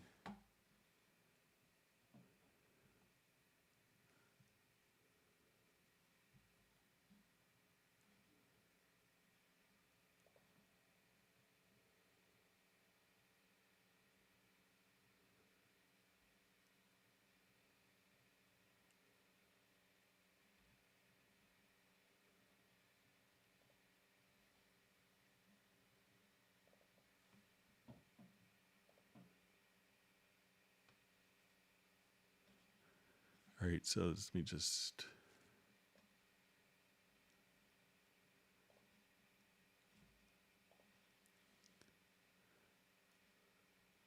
All right, so I'll grab this drum loop, and we'll drag it over. So, if we wanted to, so if you're doing chops and stuff, it's easy, again, just to kind of create your slices. And then if we wanted to adjust like the pitch of this slice, you could do that. Or if we want to go to, let's say I want this snare slice to, I think we could even reverse. So you could do a lot of stuff quickly, even kind of just, taking a loop over and still being able to kind of split it up based on slices as well, in case you're not familiar with that. All right, I know I had some questions sent in. Let me get to those so we can... Thanks for all the wonderful questions. All right, see, wow, it's 151 likes. Thank you. All right.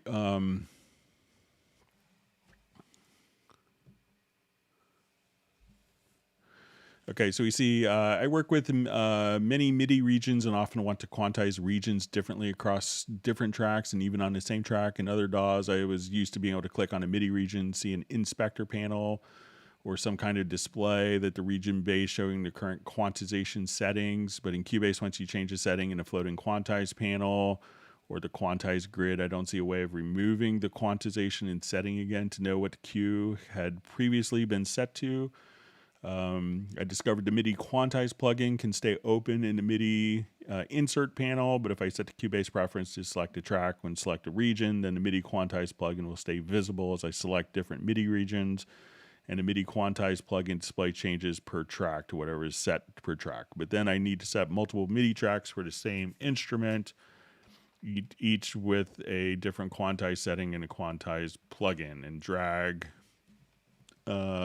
or sort the regions to be on the track with the quantized setting I want. While this does help me to go back and look at the previous to review what regions are quantized to, I thought you might know a better way to do this. Okay, so, the one question that, and I responded by email as well, I don't think I got a response yet, but, is, I don't understand. A lot of times I don't feel the need to know what the previous quantized value was on a particular MIDI event. And I think, one thing that Cubase may do differently than other programs is when we're looking at particular parts.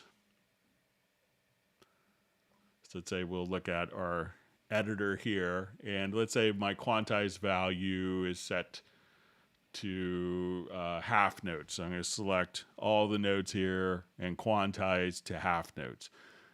So when I now want to choose to quantize to 16th notes, it doesn't actually re-quantize. I don't have to actually...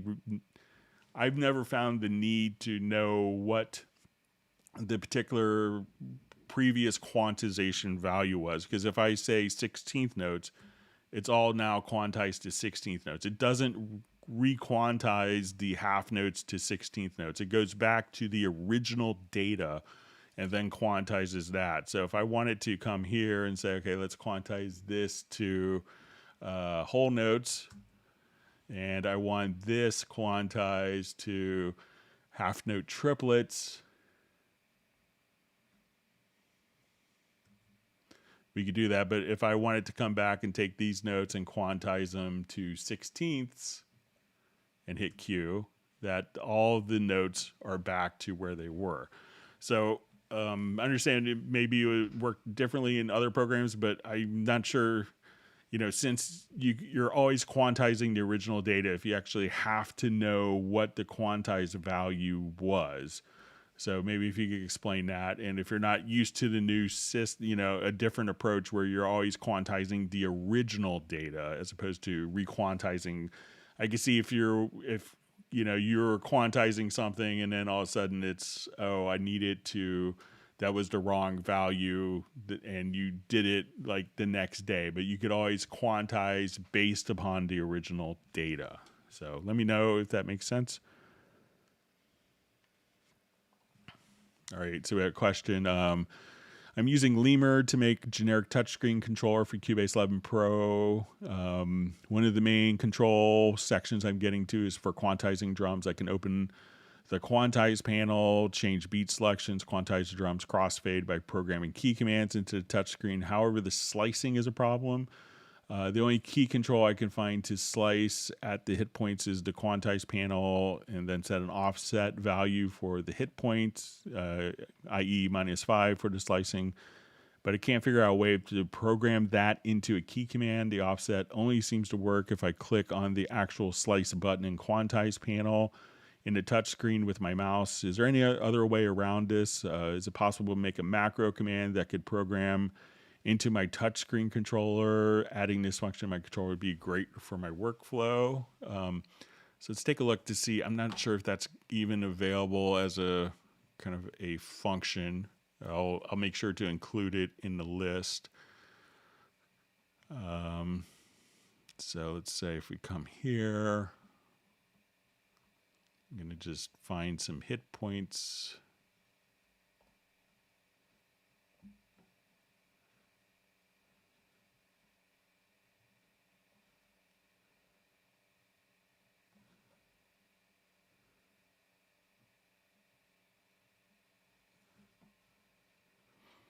Okay, so let's say, okay, we're going to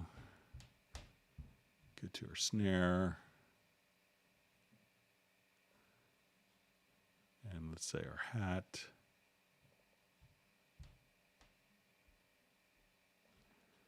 Right, and so when we come to our quantize panel,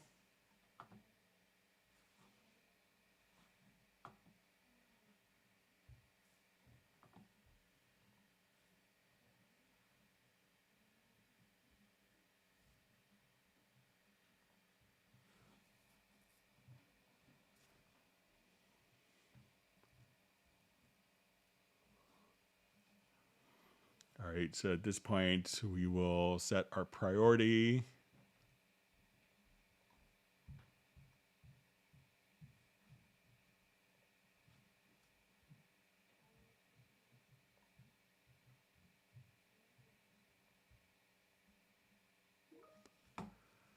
All right, and now we could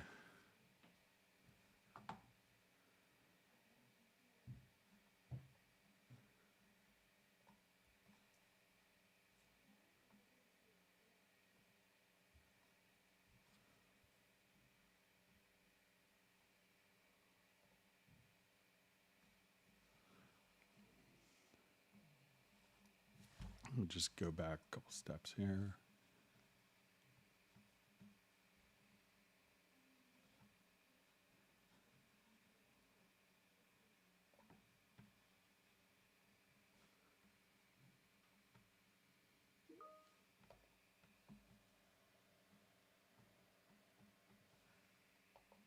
Yeah, so I don't think that that is addressable from a keyboard shortcut. So it could be the one thing that you might have to actually click on. I'll just do just a quick search just to make sure.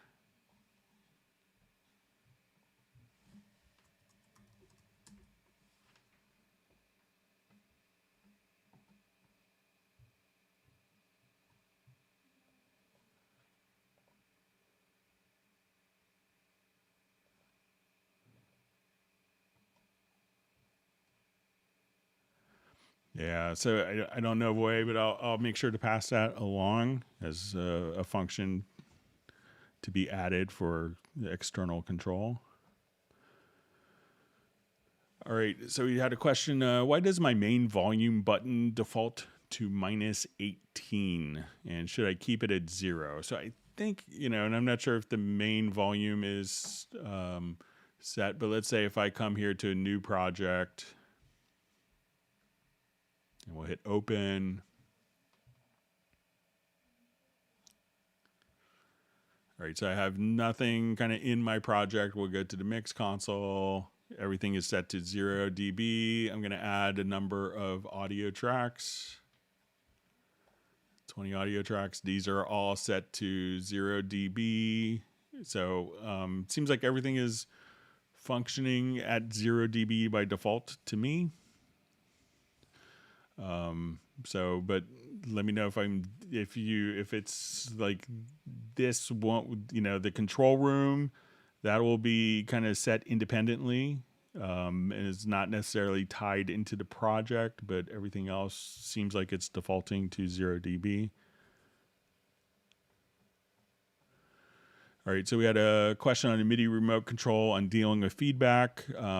So it says, let's take the cycle button as an example. Many control surfaces has illuminated buttons, including some on your P4. When I press the button, the surface is, on my surface assigned to cycle, it lights up and the icon is activated with Cubase. When I deactivate the cycle by pressing the button on the surface, the button light should go out when cycle is deactivated in Cubase. This would also happen when cycle is deactivated by Cubase. This works with MC, but haven't figured out how to get it to work with the MIDI control. As far as I understand, it requires two-way communication between Cubase and the control surface. Do I need to learn JavaScript programming to get this functionality to work? So it could be something, and I know that the Nectar guys are kind of diving deep into Cubase with the controllers, but let me just see if I'm not sure if there's anything, if this is kind of a two-way communication. Let me just see if we go to our control surface area. But maybe, and I haven't had a chance to, this came right before the live stream started, but maybe there's the transmit to hardware itself. So within the edit mode, so let's say I have some of these remapped, but let's say I have cycle enabled here. So let's pick up cycle.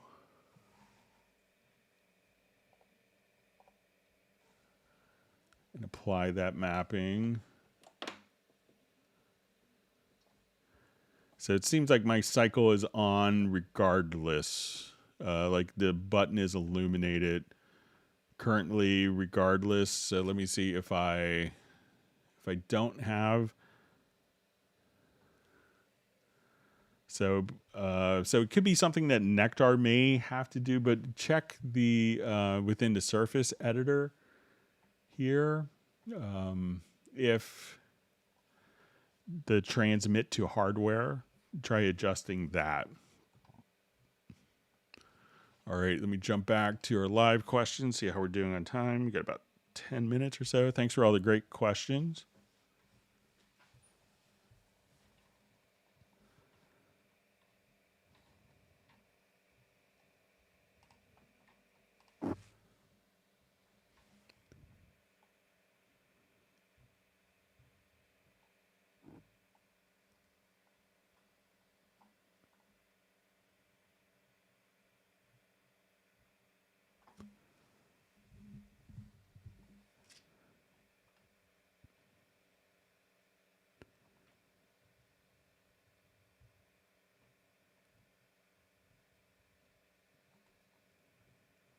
All right, just finding my spot.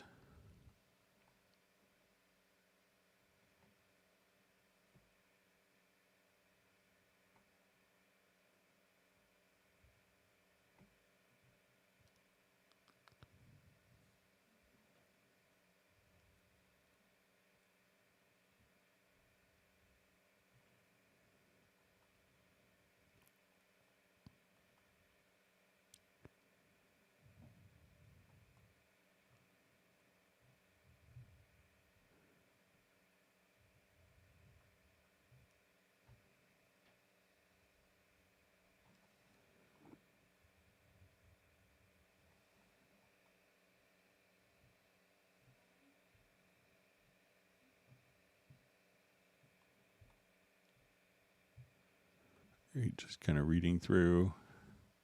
more comments and questions.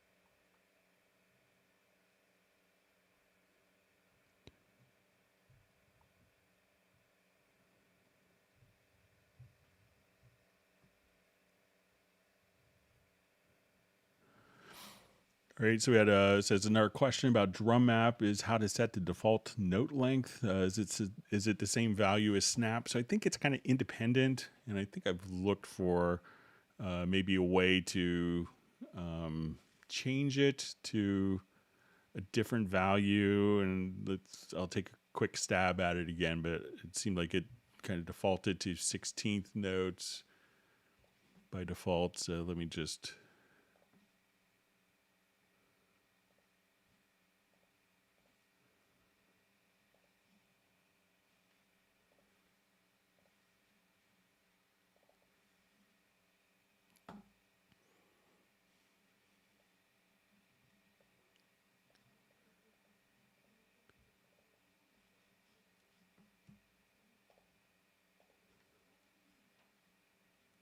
Okay, so I don't think it's based on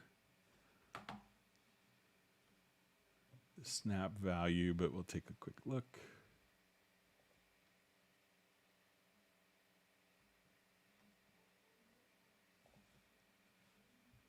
Let me move the quantize up.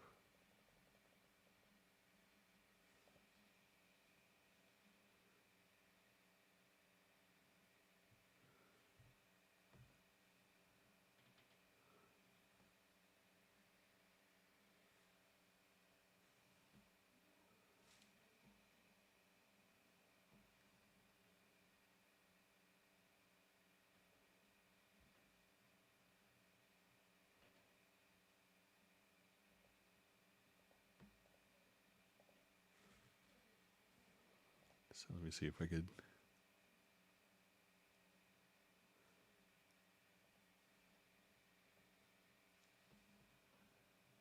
Yeah, so I don't know of a way, and I'll try it again, see if I can.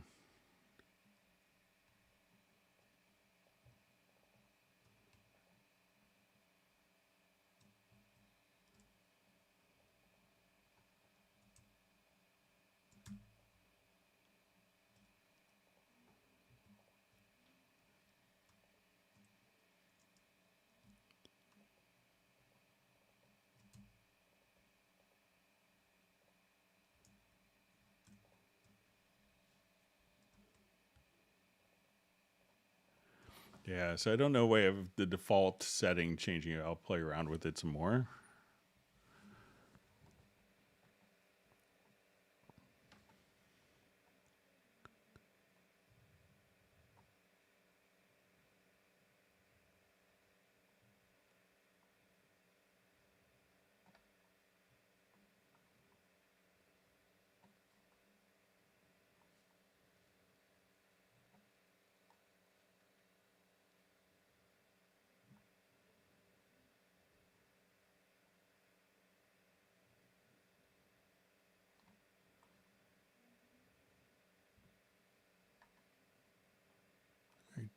Just trying to find my spot real quick.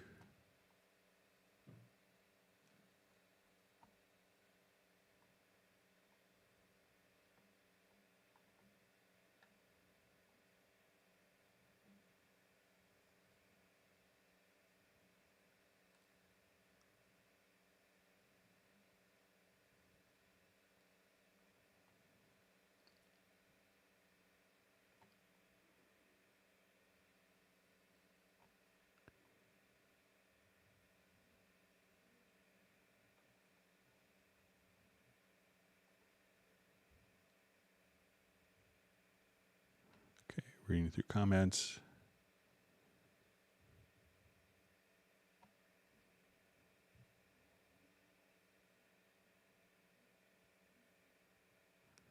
See, Jazz Dude wants a free pad shop library, so there was a new library came with 11 as well for that.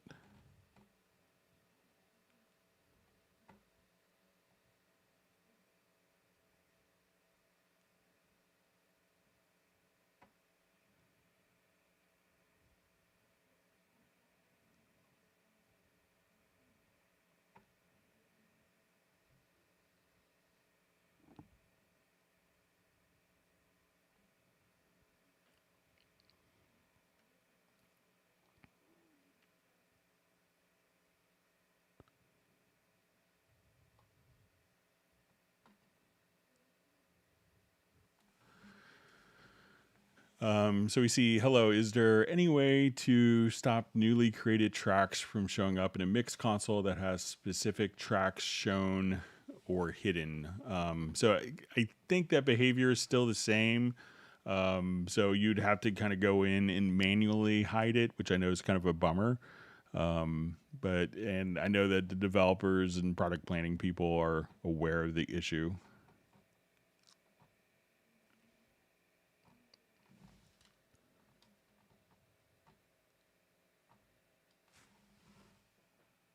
All right, we've got about a minute or two left. Let's see if there's a quick question we can sneak in before we wrap up.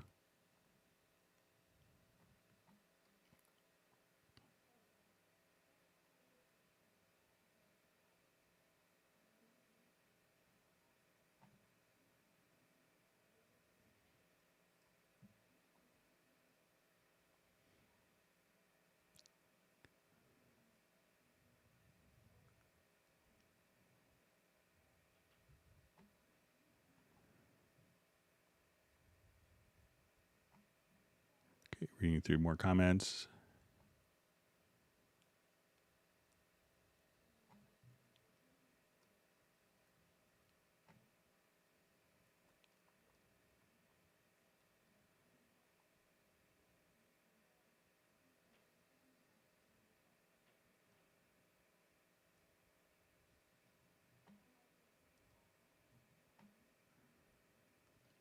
All right, so we see we have 157 likes so far, so it's great. Thank you, everyone. Gareth has forgotten his question. You have my email address, so.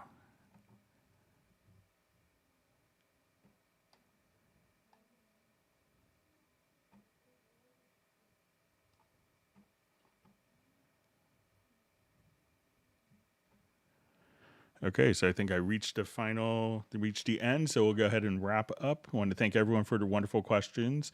We'll be back on Friday, starting at 1 p.m. U.S. Eastern. Everyone, please stay safe and healthy, and we'll see you then. Take care.